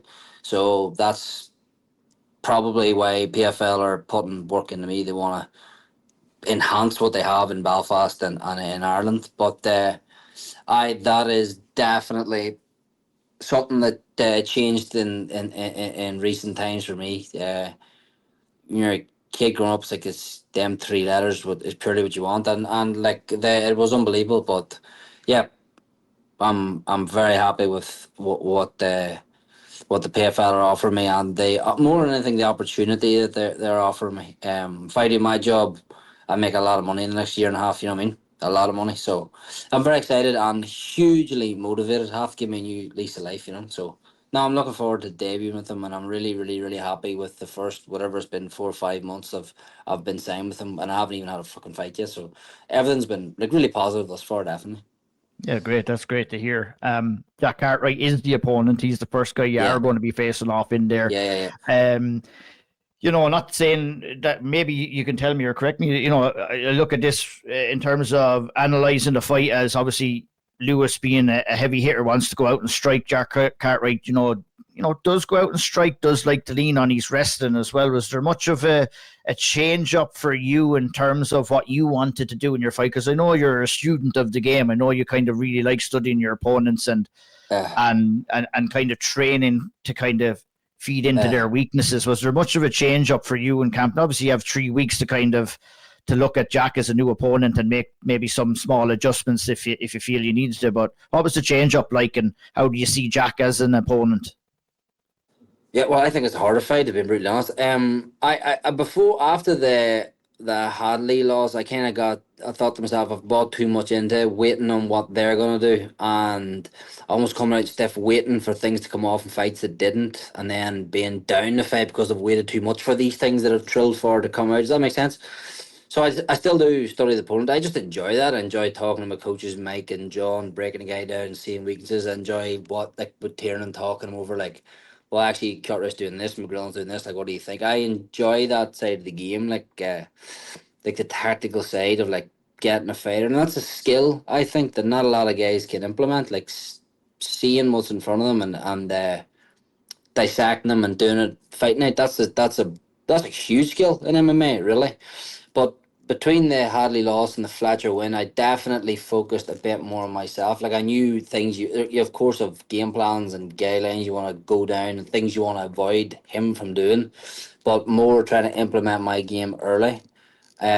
Was something that I worked well in the Fletcher fight, I thought, and I took that in. It's been fucking 6 months since I fought. Like it's a long time to improve, with good coaching and a good like obsessed mind towards the game if you're studying it.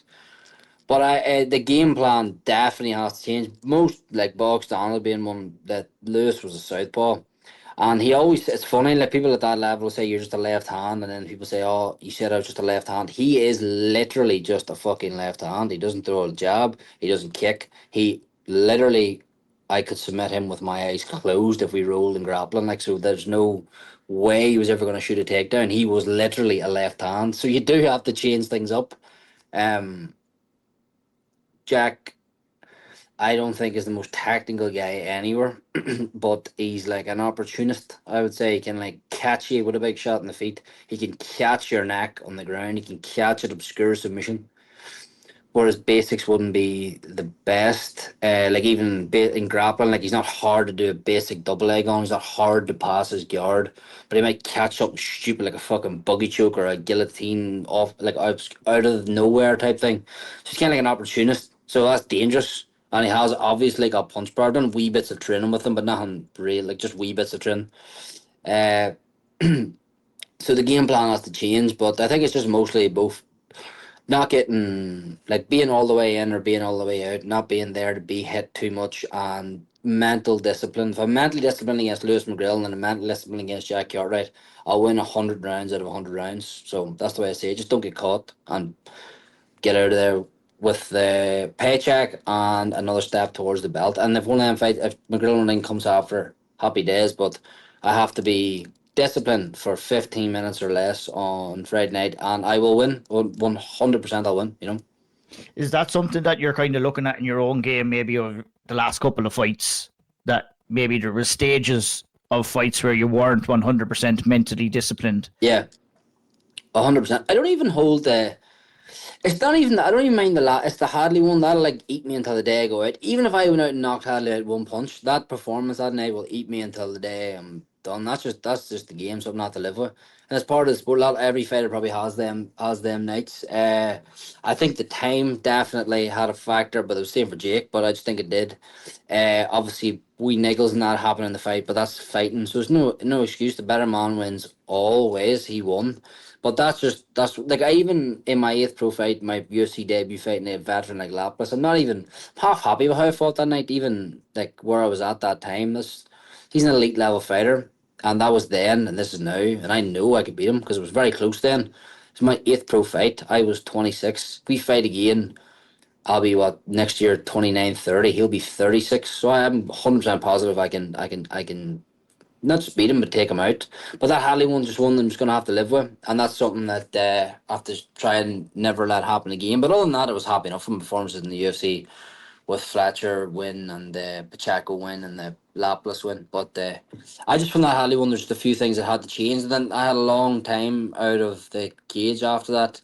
I done a lot of traveling and cross training, and again, even this one from the Fletcher one, I've done a lot of cross training. And my coach, just Mike and John, sat down after that one, had to make some big changes, and we did. And yeah, between me and them two, it's a serious team. We're flying. We're absolutely flying. Great to hear. I'd love to talk about your brother Tiernan for a minute. I know he's sitting beside you there as well.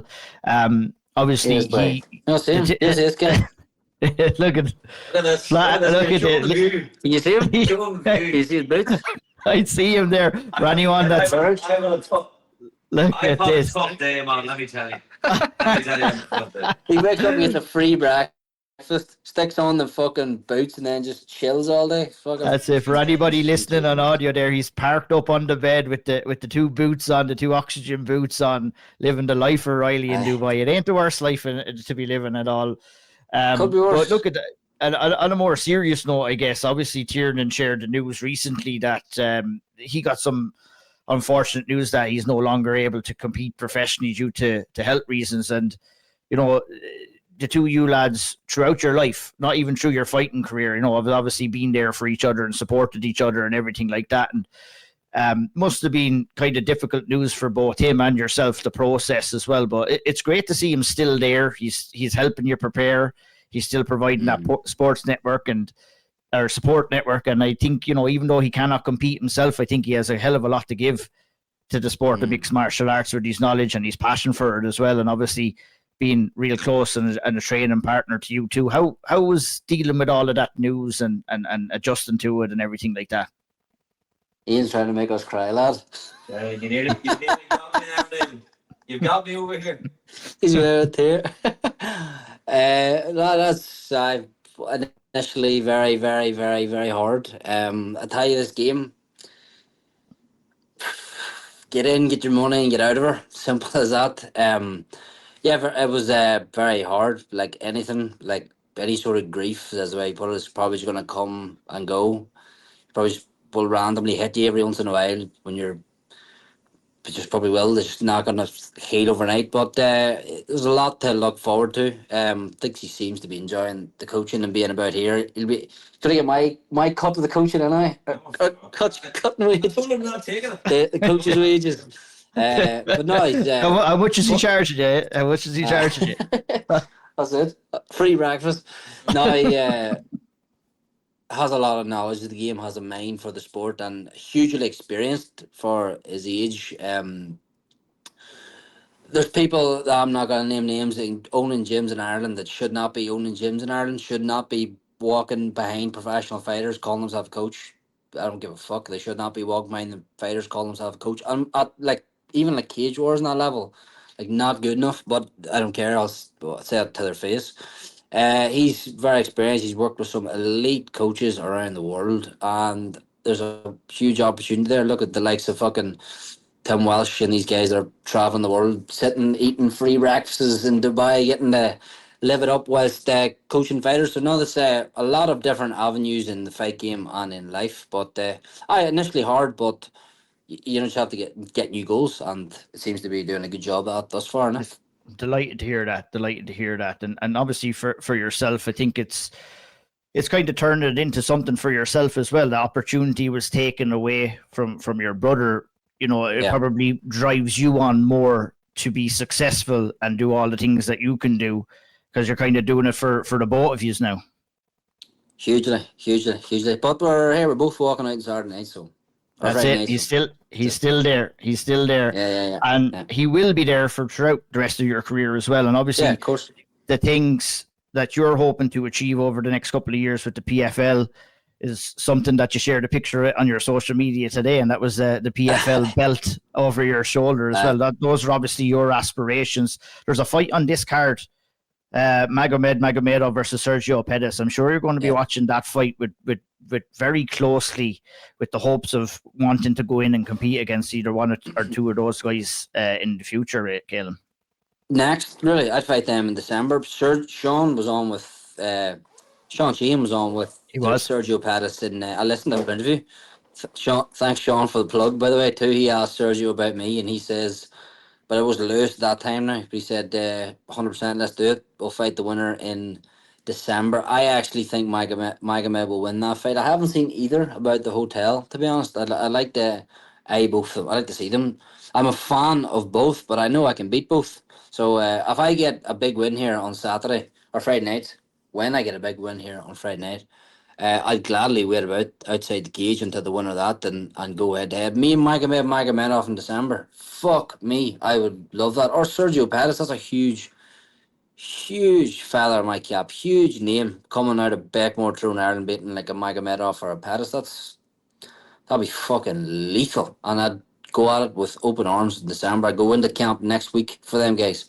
And then if I beat them guys, I'm the number one fucking contender. But if they're calling me, like if Sergio says he'll fight me, then 100% I'd be down for that. I haven't seen either of them about here, but if I do see Sergio, I'll go up and I'll shake his hand, say me and you in December, lad. 100%. But have to get over Jack first, didn't I? But they're big names. They're like upper echelon of MMA competing against them guys. Magomedov has a win against fucking Purian. Like Sergio's competed against Henry Cejudo and these guys, like, so not big names, and I would go into camp on fucking Tuesday to fight them boys the end of this year. 100%. 100%.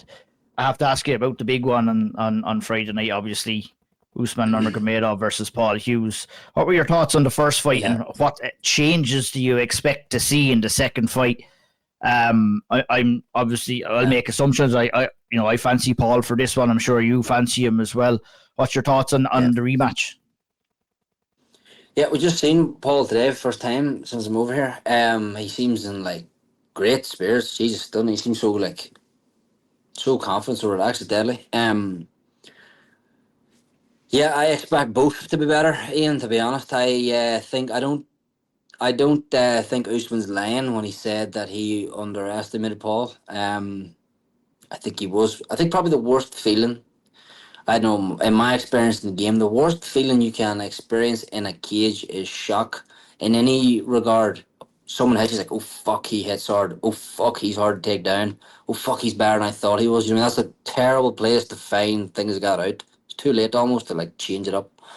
If you believe in your camp, this guy's not my level, and then you get in the cage, it's very late to change that up. But I think he will be better. I know the last time that he didn't have the whole like Islam Khabib because Umar was fighting Marab and Islam was fighting. They ended up Mike Cannon, didn't it? But they're all together this time over here in the Middle East, so I expect him to be better. I expect him to wrestle more this time. But I genuinely, from watching the first fight and the separation, I think the correct prediction is that Paul will win, and I think he'll stop him. And I wouldn't be surprised if it's early. But I think a stoppage, 100%. He's going to put him out with the hands. I think Usman has a limited energy bar. Talented, 100%. Absolutely talented. I just don't think that he can hold down Hughes.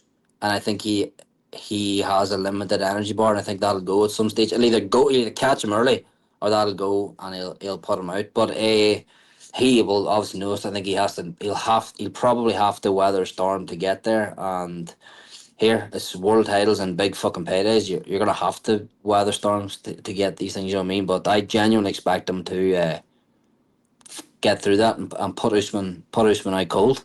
Rounds 3 or 4. Yeah. Yeah, it'll be a serious fight. Really, really looking forward to it. But obviously, all our eyes on you, the people's main event, Caolan Loughran versus Jack Cartwright. Give us your prediction on how you feel that one is going to go, Caolan. I think that Jack thinks that he can't be knocked out, and I think that he thinks he can walk through bantamweights. I've heard him say this before. I've done a wee bit of light sparring.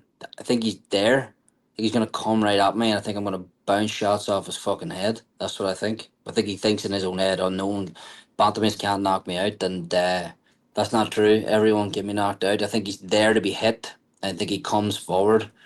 I just want to, because I know what's on the line here for me. The McGrillen fight, if it happens, will be bigger now. The Magomed and Sergio Pettis fight's waiting there for the end of the year. I'm looking at tournaments next year and or potentially world titles. So I want to put on an exhibition in world class basics in MMA, but aggressive.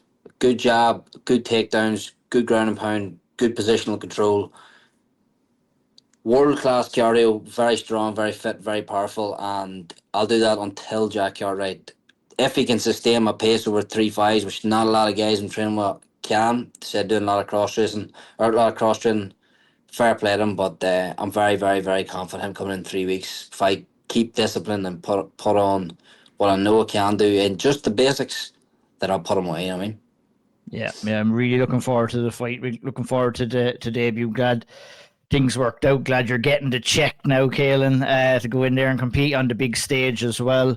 Really, really looking forward to that. Paul's fight, obviously John Mitchell on the card as well. Big night of fights. Big show. Yeah, big show. And I wish you the very best. Thanks very much for taking the time, staying up late in Dubai. It's a little bit. It's darker outside. The sun has gone in now. You're saying you can't walk around it. That old Tyrone skin. It's not built for Jesus. The Dubai sunshine, is it? It's the polar opposite to the hills of Beckmore. Let me tell you that. It's the literal opposite. But I like it. I do like it. That's good. Well, thanks for taking the time, Caolan. Anytime, brother. Anytime. Thank you. Take care. All right, boys. I mean, look at what a fight we have in store this Friday night. One of the biggest fights in Irish mixed martial arts history. One of the most highly anticipated fights. I think it is for Paul in terms of what it would mean for him to come out and get a win here against Usman Nurmagomedov. I mean, the fight that happened in January has already been labelled as the fight of the year. It's still being labelled as the fight of the year at this late stage. Like, we're coming into October now, and you know, I guess I'll go to you first, Andy. I think my quick analysis of the first fight between Paul and Usman was, I believe there was a mixture of respect from both guys. I think in certain regards that Paul probably gave Usman a little bit too much respect early days, and Usman in general didn't give Paul enough respect going into the fight, and what that equaled was an absolutely tremendous back and forth fight, razor close fight. And, you know, taking all of that into consideration and what happened in the last fight, you know, both of these guys coming in basically for round 6. I'm really, really I mean, I can't wait. I'm holding my hand up. I hope no one from my company is listening right now. I'm calling in sick on Friday. I'm going to be watching. I'm like, I ain't feeling too good. I'm going to have a bit of a fever on Friday morning. I don't think I can make it into work today because like the main card starts at like 11:30 in the morning. I don't want to miss any of this card. I think it's a tremendous card to have an Irishman at the top of the bill fighting for a championship. I think it is absolutely tremendous for Paul himself, for Team FAI. But this fight, man, Andy, this is unbelievable. I cannot wait for this. How do you think it's going? I'm absolutely buzzing. Do you know what? It's I don't know about you. I feel like it's snuck up on me a little bit. I know like Paul Hughes has been putting out all the vlogs and stuff, and it's kind of hit me like a truck. Be like, okay, we've talked about it. I feel like we talked about it for so long as to the fight getting made, because it was so up in the air for so long, and then we finally got the announcement, and then it's kind of just felt like it's this thing that disappeared for a while, and now it's back. But I am fucking buzzing for this. Like I don't know. To be honest, I don't know what way to think about the actual fight itself, because I just feel like both fighters are at such an elite level and in such, like, they're in the prime of their careers. They're both going to adjust. Like, I think if Paul Hughes comes in thinking, right, I've got Usman Nurmagomedov's number, which he has said, and now I'm not saying that he thinks that Usman won't evolve or anything like that, but if you do come in with that kind of mindset, I think that's very foolish. And likewise, Usman Nurmagomedov, like, he can't expect the same Paul Hughes, because we've seen, like, the biggest, what I haven't seen Usman Nurmagomedov rematch. I have seen Paul Hughes rematch. We've seen, the Vucenic from 1 to 2 and the jump and the adjustments that Paul made. Now, obviously, an entirely different fighter. Usman Nurmagomedov is at the top of the game right now on a world level. Valid point, all the same, Andy. Yeah, but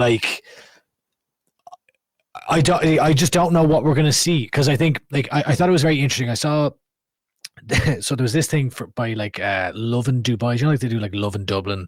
There's that Instagram page. There's a Love in Dubai, and Paul and Usman. It looked like something, I don't know what it was. It just looked very awkward. Terrible. Let's be real about it. Very, very awkward. But they were asked to kind of say nice things about each other with one word, and one of it was to describe their skill set in the cage. And so Usman said boxing for Paul, and Paul said evasiveness for Usman. So it was just kind of you don't take a huge amount from that, but obviously that Usman respects his striking.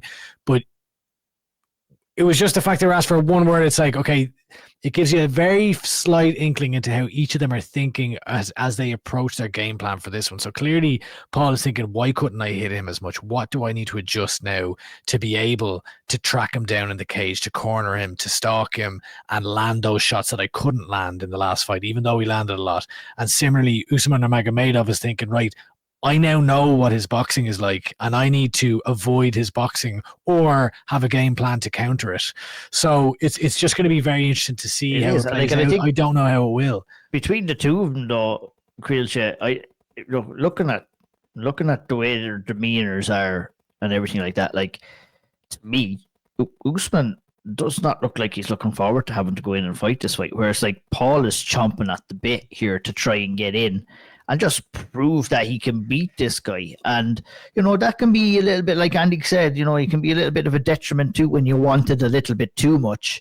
And I think the crux of how this fight will go and how the first fight went was momentum is huge in fights, right? And there was a stage in the first fight where the momentum was broken in the third round with the headbutt, the clash of heads, right? And that took a savage amount of momentum away from Paul Hughes. There was also the low blow, I believe, that happened as well, which also took momentum away. That momentum has slowly building through, I think, the last stages of round 2. I think what Paul really needs to do in this fight is go out and really continue the momentum that he had at the final stages of round 5 here, and build it up. And if he can do that, I do believe that he can outgrind, he can out-cardio Nurmagomedov in this fight, and he can go. I think this fight is going all 5 rounds. I think it'd be absolutely sensational if Paul was to go out and beat him. But I think we honestly can't diminish Usman Nurmagomedov and his set of skills too as well. He may rise up to the occasion too. But I think that just all of these questions, all of these wonders, it just encapsulates into just a fascinating fight that there's very few fights where you can say with utmost confidence that it's going to deliver, and this is one of those ones, Caoilte, isn't it? Yeah, you have that gut feeling just about it where it's couldn't call it, but it's just gonna deliver. It could. I agree with you. Could go 5 rounds. I think it'll go 5 rounds. I don't think it'll be in any way boring. I think it's just going to be just an absolute spectacle. And these are two fighters that are perfect for this type of moment. They're perfect for this type of event. What I do like about what you said earlier about maybe Usman nearly not really enjoying or wanting to. He looks like he's in absolutely brutal form. Yeah, he's complaining, saying he doesn't want this fight. Maybe he did. I don't think he did in the first place, though. He wasn't really entertaining a rematch from the very beginning. But I think it adds to it a little bit more, and I think that will come out on the night as well when they both get in there. And it's Usman will look at this and think, he didn't want to give Paul a rematch. He wanted Paul to go away, get a few more, and then maybe come back. Wasn't really entertaining it, so he wants to go out and prove that. Paul, on the other hand, chomping at the bit, constantly looking for this rematch, nearly to a point Usman was forced to take it. Well, you know what I mean. Not forced. Those are the claims that Paul is making too, and obviously, there's two sides coming from that as well. But You know, from like I said, go back to demeanor again, though, lads. The demeanor of Usman Nurmagomedov means, you know, it's like he doesn't seem to want or enjoy giving Paul this second opportunity again. And to me, look, why would he? Well, like, I guess I'd turn it back to a question to ask you: who do you think has more pressure on them? Because to me, like, Usman Nurmagomedov has a lot of like. He has. I think there's something to be said for like carrying on the Nurmagomedov name, and you know, but there is that kind of. There's pressure on both sides, though. There's pressure, and it's a valid point. There's pressure on both sides, because if Paul Hughes doesn't do this, when does he get the next shot at the lightweight championship inside the PFL? And I can tell you for sure that he does not get it if Usman Nurmagomedov is in that organization. I think, because if Usman didn't want to give him the fight after the first fight, he's definitely not going to want to give him another fight if he beats him twice. But, you know, Paul will have to go out and get one or two. I think personally what eventually would happen either way, no matter what way this fight goes, is that Usman will likely head off towards the UFC, and you know what I mean? But I think what Paul really wants, I think what Paul really deserves to validate his skill set, is to go out and beat a guy and undefeat a guy in Usman Nurmagomedov and take that belt. It sets up a fucking huge trilogy fight in Belfast. Bring that to Belfast. But then even like, I feel like when we were talking about this fight before the last one, maybe it's like, oh shit, you know, like, what fights really are there for them? And I feel like that has changed significantly in the last while, with the likes of Archie Colgan coming through, with obviously Alfie Davis won the tournament, and now, you know, his belt is now defunct after the recent announcement of the kind of the change of direction the PFL are going with their belts, which is a good thing, by the way, in my opinion. But it actually, there's a bit of juice in this division now, you know, that where I wouldn't have said this maybe 6 months ago. There's a lot of options, but I think, you know, Paul has to go out here and win, of course. And if he does, it's Jesus, a trilogy. Imagine if they can make that. Where's the big arena? Where did is it Falls Park? No, do an outdoor one. Falls Park. Was it Windsor Park? Yeah, Windsor Park. Sorry, yeah, the football stadium. Cracker. Yeah. That would be unbelievable. Like, I mean, I think you'd set out that for the trilogy fight. You know, considering what Paul did in the SSE arena. You know, you bring a card like this, right? Let's be real. You bring a card like this to Belfast. So this is a great card overall from top to bottom. Obviously, look, we have the Irish interest. If Caolan wins, yeah, and Paul wins, and you have the two of them fighting for titles in Belfast. Yeah, imagine that. That would be class. Or even you do with Caolan Loughran versus the winner of Magomedov and Sergio Perez. Versus Sergio Perez. Like, you know, that without a title. I don't know what. I can't remember for the life of me now. Or you remake the McGrillen fight. Yeah, I think, honestly, you know, I talked to Caolan about that in the interview too, and my opinions on that is, I think if Caolan goes out and beats a guy like Jack Cartwright, I think Caolan is definitely right. I mean, maybe, are we finished with Paul? And Usman? Any final thoughts? Maybe we can talk about Caolan here. Predictions. I think this is just going to be another razor close fight too, and it's going to be. I'm telling you, the first fight was all about the momentum shifts, and Paul was so unlucky the way shit happened. And I hope that if no major momentum shifts happen, or momentum changes happen in the second fight, I think Paul Hughes has the ability to really drown Usman Nurmagomedov and really put it on in the late stages of this fight and go and win a decision here. I really think so. I'd be worried about, you know, some gamesmanship here, if I'm being honest, if things aren't going away. Like, I mean, that might be a little bit loosey goosey. No, not really. No, I genuinely, I don't think that's that loose. But as in, like, what type of gamesmanship? I mean, you know, like stalling, or like you know, like, I mean, an old stray kick to the inside of the leg or something like that for Usman. If he needs a little bit of a break in cardio, or if holding on to the kick, I don't know. You wouldn't know what happened. But I mean, I don't know. I just the momentum changes in the first fight really happened at a time that benefited Usman Nurmagomedov. I think that's probably the most political way to kind of assess that. But Fair. I don't want to get too. That's kind of getting a bit tinfoil hatty. I do think Paul Hughes' decision in this fight, Andy. You. My prediction. Yeah. I'm going for it. Paul Hughes, second round knockout. Ooh, love it. I think that at 155 he is finally come out. Like I know it's such a different opponent and nowhere near the level of opponent, but I think the command that he has now over his shots and his power is something that he didn't have 2 years ago, and I think that he now has that ability to put lads out. And I think against a guy like Usman Nurmagomedov, it has to be a big shot. That'll put him at like. I think he's. I don't know. Maybe you call it Irish bias, call it whatever you want. Well, look, I just flat out accused Usman of cheating on purpose. So I mean, I'm immediately regretting those comments. But valid point. I think I think if the finish comes, I think it will come in the last 2 rounds, and as opposed to the first 2 rounds. But I think your points are valid for sure. Caoilte. I'll go Hughes, split decision, and I add a little one in. I think both of them get dropped, and I think it just turns into an absolute spectacle. Usman's probably the best of the Nurmagomedovs in striking. I don't think he gets his credit for that sometimes, just because of the name.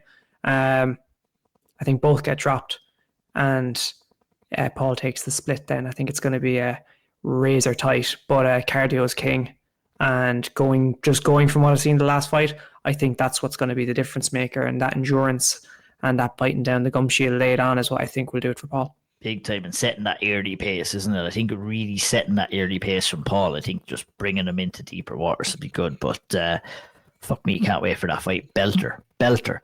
Jack Cartwright, Caolan Loughran. Look, we're talking about what potentially could happen in certain fights. We have to focus on this fight for Caolan Loughran.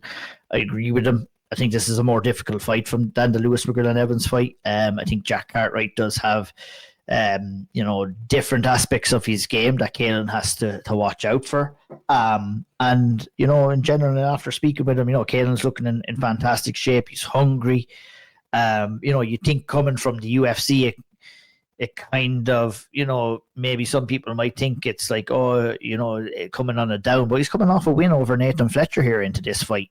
He's been 6 months out of the cage, and I think he has the skill set to go out there, Caoilte, and get the job done over a guy like Jack Cartwright, who's coming in and taking this fight on 3 weeks' notice, catch weight of 140 pounds. I don't know. I kind of, in a cruel kind of a way, if I was Caolan, I probably would have forced Jack to cut to 135 as well. But I don't know, take every advantage. Yeah, but at 140, at least none of these guys have to drain themselves down.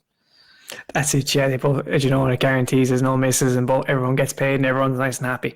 But until fight night and someone loses. But yeah, look, I do think it might be a little bit more of a tougher fight. I think it's a bit of a different fight. I think Jack Cartwright, that experience, that bit more composure, bit of more of a grind, and less a bit more of grittiness, but less wild than Lewis McGrillen, if you get what I mean. So it makes that bit of a difference in that sense with this fight. But I think Caolan, look, after beating Nathan Fletcher, I think he's got all the tools in his arsenal to go out there and really make a statement with a win over Jack Cartwright here. It won't be easy by any means whatsoever, but I think he's got the tools to do it. And we saw it in the UFC, so there's nothing stopping him from building on that last performance and maybe showing the bits that where he maybe fell down at times in that fight with Nathan Fletcher, and just mending those little bits, and then showcasing his true abilities in there and putting on a statement and then calling his shot. I think he's more than capable of doing that in this fight. It's a fantastic fight, and I'm absolutely buzzing for it. Nice, love it. Andy, your thoughts? Yeah, I mean, I think Caolan Loughran needs to go out here and fight like Caolan Loughran. When you consider that Cartwright is taking this in short notice, he's also pulled out of his last 2 fights in Octagon, I believe due to injury. So, I would be wondering, how fit is Jack Cartwright coming into this? And Caolan Loughran possesses an ability to absolutely wear fighters down. So I could see the first round kind of playing out a bit on the feet, but I do strongly believe, Cartwright has got dynamite in his hands as well. For a guy who he doesn't look that powerful, but I remember I always go back to his Cage Warriors days. He can absolutely crack. And if I'm Caolan Loughran, if I'm looking at the route one to victory, it's box him for a bit, take him down, and absolutely maul him. That would be a very simplistic way of looking at it, but also I just feel like I would question: is Jack Cartwright coming into this at peak fitness, at peak health? I don't know the answer to that. That's pure speculation, but it's kind of an educated guess based on what we haven't seen from him over the last little while in his run with Octagon, where he booked for 2 title fights. I heard it was a rib injury or something, and is that healed? I have no idea. So let's see what happens. Yeah, 100%. Andy, I'll stick with you real quick. Zubair Tugarev versus Artem Lobov. Enemies for a long time now get to step inside of the cage. It's hard to kind of really. I don't think we need to break this down technically or anything. I think what I would like to see from this fight is just the two lads going to lump the head off each other. For sure, yeah. It's hard to kind of analyze too, because Artem's been out for so long too, isn't he? And when's the last time Zubair fought as well? Yeah, he fought. I think he came. He's fought. Yeah, in the UFC back in 2023. He lost. I lost to Elvis Brenner. So I think what we all want here is what you said. These two boys hate each other. Let's go in there and show how much they hate each other. It's a weird one though, because I watched some of I listened to the media call and stuff like that, and a few other bits, and it seemed like Artem was very much not holding the grudge, but he's like, right, I need to settle this in the cage. And Zubair's like, yeah, I kind of got over it a while ago. I haven't really thought about this. So yeah, but sometimes he wasn't looking at Artem in the face when they were facing off either as well. I feel like Artem's into this fight a lot more than Zubair is, and I think he's probably like, right, I have to just go and do this, otherwise I look, Yeah, I don't look right. It's that, and sometimes you do have to kind of get into your own head when you haven't fought in so long. You need that kind of excuse to kind of, you're building yourself up in certain regards too. So I mean, that's that's a good thing. Once you're not overly emotional when you get into the cage too, that's also to look at. Obviously, Irish interest: Asela Hughes versus Mirsal Akhmedov or Akhtamov, I guess. I mean, the Sailor Shoes always in exciting fights. Caoilte has a real chance here to kind of put on another performance as well, and kind of maybe springboard himself with the chances of getting into the World Tournament next year. Yeah, look, he goes out, he puts on a striking clinic, and it's not just the striking, he's good all around, but my God, his striking is just mesmerizing to watch. The speed, the precision, everything that he possesses. And at his age as well, he's young, he's 26 with the record like that. Yeah, it's a massive opportunity. I imagine it won't be an easy one. It's not going to be an easy fight against this guy. He's, decent record, fought some decent lads on some decent shows as well. So, yeah, he's got his work cut out for him, but I think a big win here. And look, it might elevate him into the World Tournament. If not, I think the European tournaments and have him up the top of the bill, somewhere around the top of the bill of those French cards as well, and get behind him.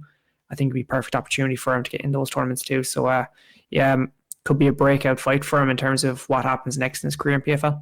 Big time. The Cork Horsebox Andy John Mitchell goes in there. And, it's good to see him back. Makashara, that's a tough name. Zainakov. Zainakov. Oh, my God. Makashara. Yeah, okay. Yeah, it's a tough one. It's a tough one. The first name was Zainakov. Mr. Zainakov. Tough fight. It's going to be interesting. John Mitchell now training out of, or at least doing his fight camp space out of FAI in Belfast now. So we kind of have, I don't think they're marketing it such this time, but we kind of do have Ireland versus Dagestan this time. Where you've got Paul Hughes, you've got Artem, and this guy's fighting. He's represents Eagles MMA. Look, 17-4 record. He's 2-0 in PFL, 3-0 in UAE Warriors. He's fought some experienced guys. Wins over Alex De Silva, 21-4 record. Timur Nagibin, 21-7 record. He grappled with Arman Sarukian. Now he lost that in karate combat, but a lot of solid experience. He beat Damian Napolis on UAE Warriors. You would expect, you're going in here fighting a Dagestani fighter from Eagles MMA. You're going to need to grapple for a decent portion. So the Irish wrestling credentials, the Irish wrestling champion will have to come again. But yeah, look, I think it's a big fight for John, and she's a win over him. I think we'll look pretty damn good on the record if John Mitchell can pull this off on Friday night. Yeah, 100%. That kind of wraps us up for the card ahead. Let's take a quick look back at the card that happened in Nantes this past weekend. A mixed bag of results for the Irish there. Obviously, Andy, I'll stick with you. Darragh Kelly looked phenomenal. Absolutely phenomenal. Like, this guy is, in that form, is scary, and the world he's a beast. He's an absolute beast, and I absolutely loved the shrug of the shoulders after getting the job done so quickly. Was this was really great to see. And we talked about fighters leveling up and getting to where they need to be. We're seeing exactly that with Darragh Kelly, aren't we? Well, absolutely. He looks an absolute savage. Dan Hardy's given me some great laughs also this week. With he put out a video, or there was some video Red Corner put out of him like just commentating on Khabib putting Umar in a choke during the first fight between Hughes and Nurmagomedov, but he was salivating over Darragh's back, and he was like, geez, the strength of this guy, the depth of his back. And then like a second later, Darragh just absolutely ragdolls Abdullayev and smashes him to the ground. Kelly just looked phenomenal. He was beating him in every aspect. He landed a big right hand at first, then he started to grapple, ragdolled him, knee to the head as he was getting back up. A lovely sweep. He actually threw a knee, got taken down, and then landed a sweep to get back on top, which was just brilliant. And then he got the Daristani handcuff, as I'm patenting now. Love it. Landed some heavy shots, got the rear naked choke, quick tap, which kind of underlines the squeeze that Darragh has. Strength that he has, yeah. 9-0 as a pro, 9-0 at amateur, 18-0 total in MMA, 7 finishes as a pro, has never lost, but he's an 8-year unbeaten streak now. And I'm thinking, what do we got to do to get this guy into a tournament now? Well, I mean, I think he's doing it all himself. It's world tournament for Darragh Kelly next year, without a doubt. Caoilte, would you agree? I wouldn't be surprised, but at the same time, I wouldn't be against him being in the European one either. I'm looking at the European tournament, and I'm seeing guys who have been in there for, I guess, they've been in the tournament twice now. It's nearly a bit stale. It could do it could do it freshen up a little bit, and I think he'd be a prime contender to win. And then maybe move on. I could be wrong. I think we've seen what happened when guys get thrown into that world tournament, and you don't want to maybe rush it either. You might want to he could maybe have one other fight and then the world tournament. But I thought he'd be a prime contender for that European one, but maybe I'm wrong. Maybe it could be world tournament next. Well, I mean, it's not too bad options to have if you're Darragh Kelly anyway, and he goes out and stays winning the way he does keep winning. I mean, he'll have a couple of those tough predicaments ahead, and what his next steps are. But fair play. Looks absolutely sensational, and I can't wait for what's next for Darragh. Caoilte, Kiya O'Sullivan made her professional debut. Obviously we come in with high hopes, and still do have high hopes for Kiya O'Sullivan, but I guess MMA can be very, very cruel sometimes, and things don't always work out the way they do. She got in there against a tough opponent in Maria Gudíaz Jr. Lost the split decision. Yeah, look, she's obviously still a serious prospect, and it's not one of those fights where it's like, oh, nearly a reality check. It's like, oh, she still looked very good, and you saw a lot of stuff that you'd be raving about when it comes to Kiya O'Sullivan.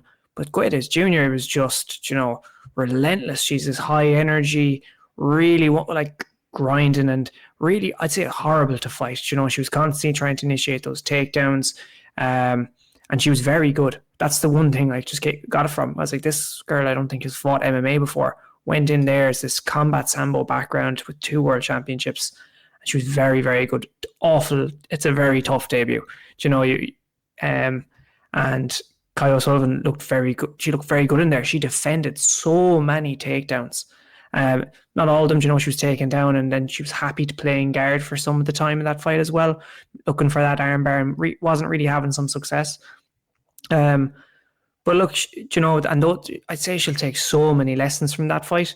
But I'm not too sure I agree with the split. I did have it for Guedes Jr., but Kai O'Sullivan, she showed a lot of good stuff. The striking was very good. She got caught at one point as well, but she ate it. She came back, and yeah, but it just wasn't her night.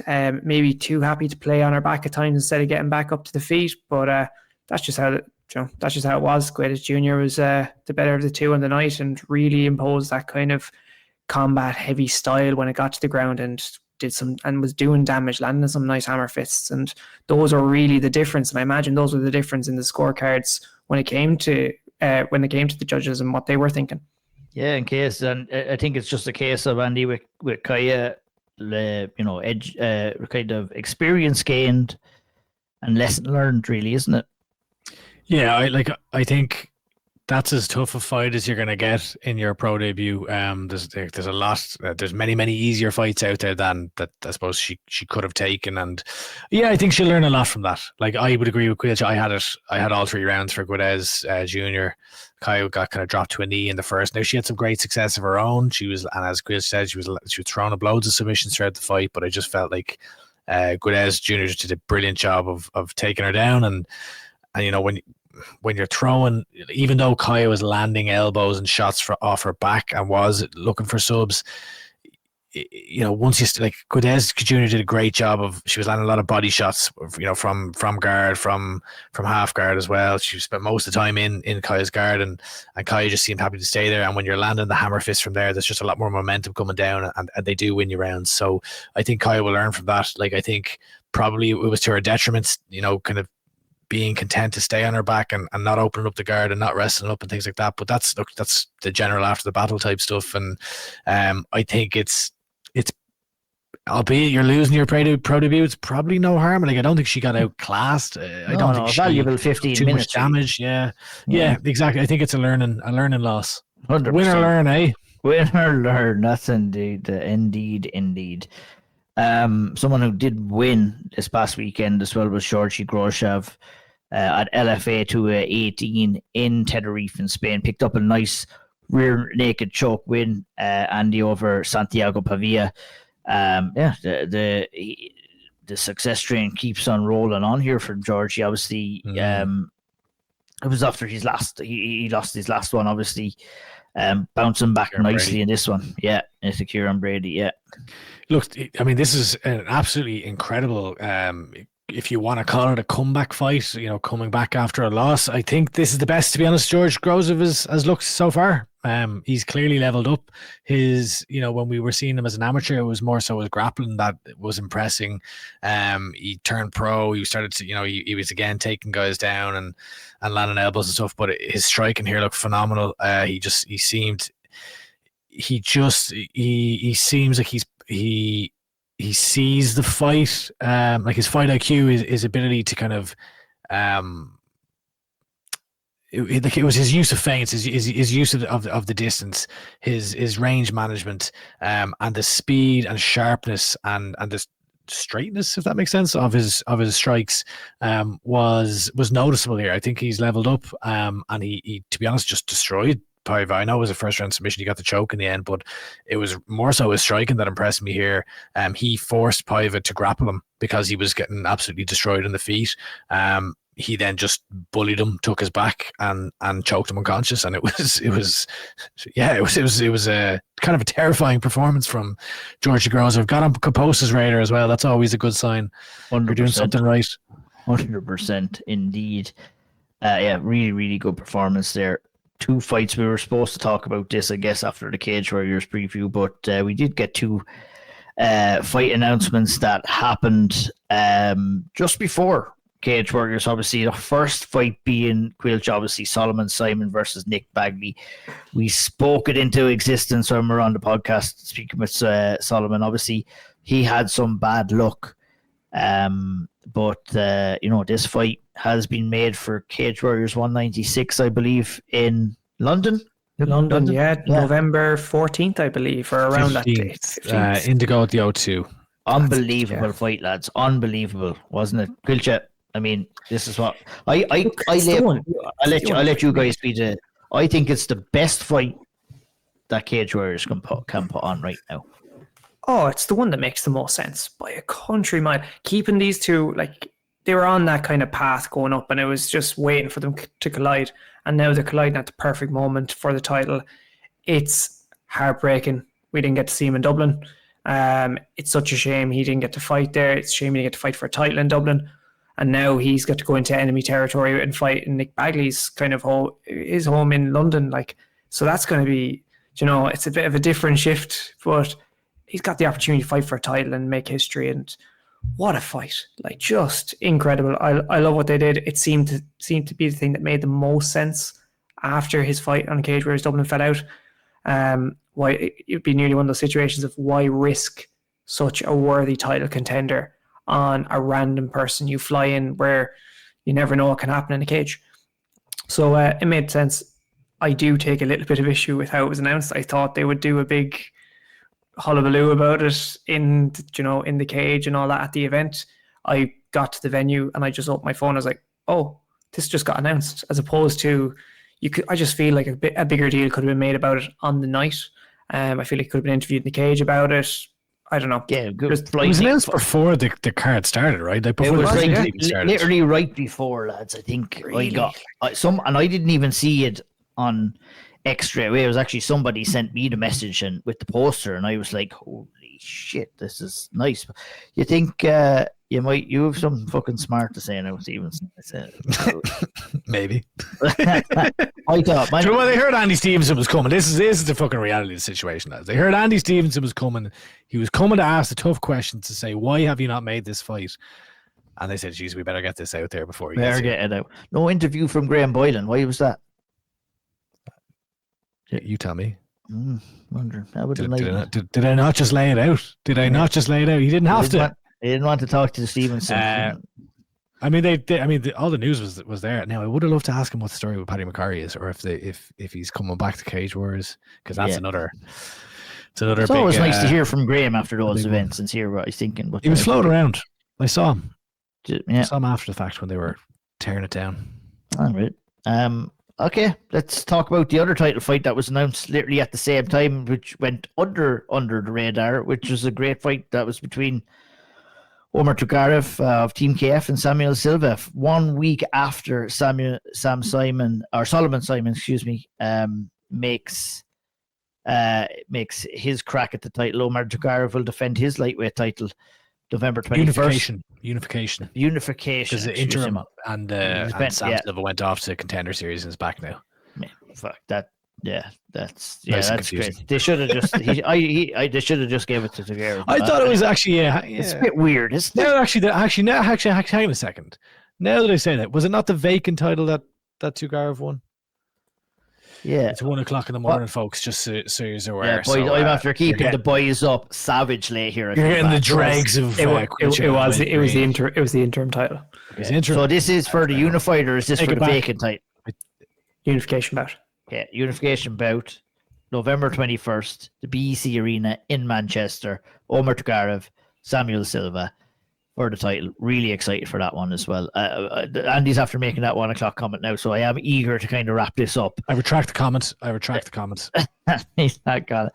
We got to talk about some big news that kind of we talked about, we forgot to talk about it, but there was an announcement made a couple of weeks back from USADA, and the announcement, which I'm trying to bring up right now, was that Karl Moore accepted a sanction for a violation of PFL anti-doping policy. So the statement itself reads, USADA announced today that Karl Moore of the United Kingdom has accepted the maximum... Controversial. Very controversial. Has accepted the maximum 1 year sanction for a violation of the PFL anti-doping policy. Moore, 33, tested positive for recombinant erythropoietin, EPO, basically, as a result of an out-of-competition sample collected on April 9th. EPO is prohibited at all times and classed a peptide, hormone, growth factors, related subjects, and mimics under the PFL anti-doping policy prohibited list. So he has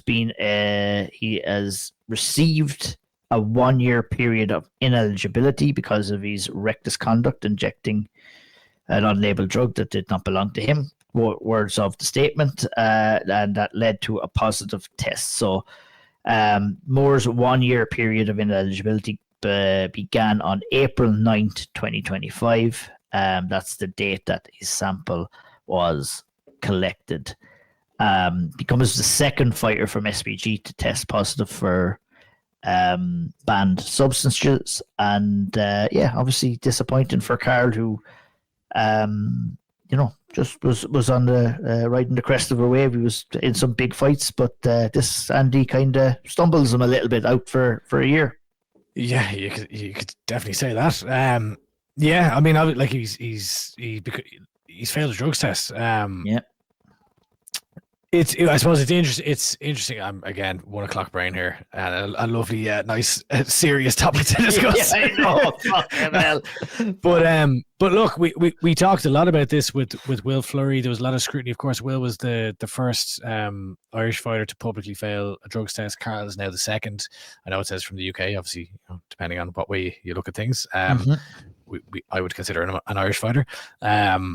But it's second from the gym as well to fail. So just not a good look, of course. As you mentioned, a year ago or a year and a half ago was fighting for the title. Obviously, he lost that fight to Corey Anderson. And then he had this fight with Antonio Carlos Jr. So I actually don't know. They didn't say, and I have not seen since, like, what happens to that. Now he lost it, so I guess it just stays as a loss. It doesn't. There's because it wasn't a win, because it was out of competition testing, right? If he had have, so why was he allowed to fight against Antonio Carlos Jr. would be my question. What date was that fight on it? 1st of May. First. Right. So maybe the results just didn't come back in time. That's pretty crazy. Crazy, isn't it? Again, we're kind of, we don't have, like. Yeah, it's purely speculative here. I mean, yeah. But like, might be a valid, might be a valid question to ask maybe a PFL or PFL representative. If there are any good journalists around here, if there was, does anybody know anyone that works in MMA media? But look, like we kind of ad nauseum to an extent talked about Will Fleury and the ramifications of that, and this is a label now that will stick to Karl Moore's name for the rest of his career. Like Karl is kind of a bit of an elusive character in that he's not big on social media. You don't really see him unless he's around fighting, so we haven't heard from him, which is not uncommon, to be fair. But I would be curious to speak with him and to get his perspective on all of this. And I suppose it does raise questions around, when you've two fighters from a gym popping for steroids in the space of a year, people are going to make connections, rightly or wrongly. It's obviously a very big gym, but is the second fighter to pop obviously different. Will's where there was a different substance that Will pop for. This is EPO, for fans who are listening or watching, you'll recall that I suppose probably the most high profile fighter to get done for EPO was TJ Dillashaw, back when he was UFC champion, I believe. Chael Sonnen got done for it as well, I think. Okay, there we go. I forgot about that. But yeah, like it's I'm at a loss for words here, lads. It's not what you want to see, really. It's disappointing. No, it's disappointing. It's obviously disappointing to see. It's I think Andy's kind of laid it out very well, I guess, and just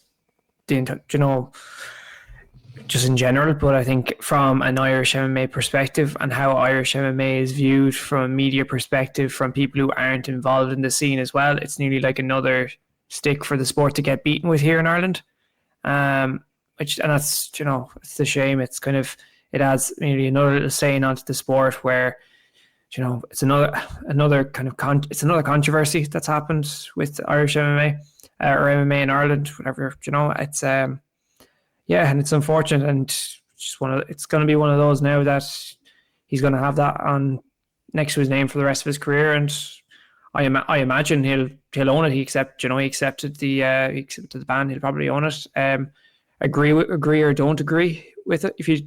Regardless of if you agree or don't agree with it, it's happened, and I imagine he'll just want to move forward from here. I'd be interested to ask and find out a lot more about it and do a bit more digging into it.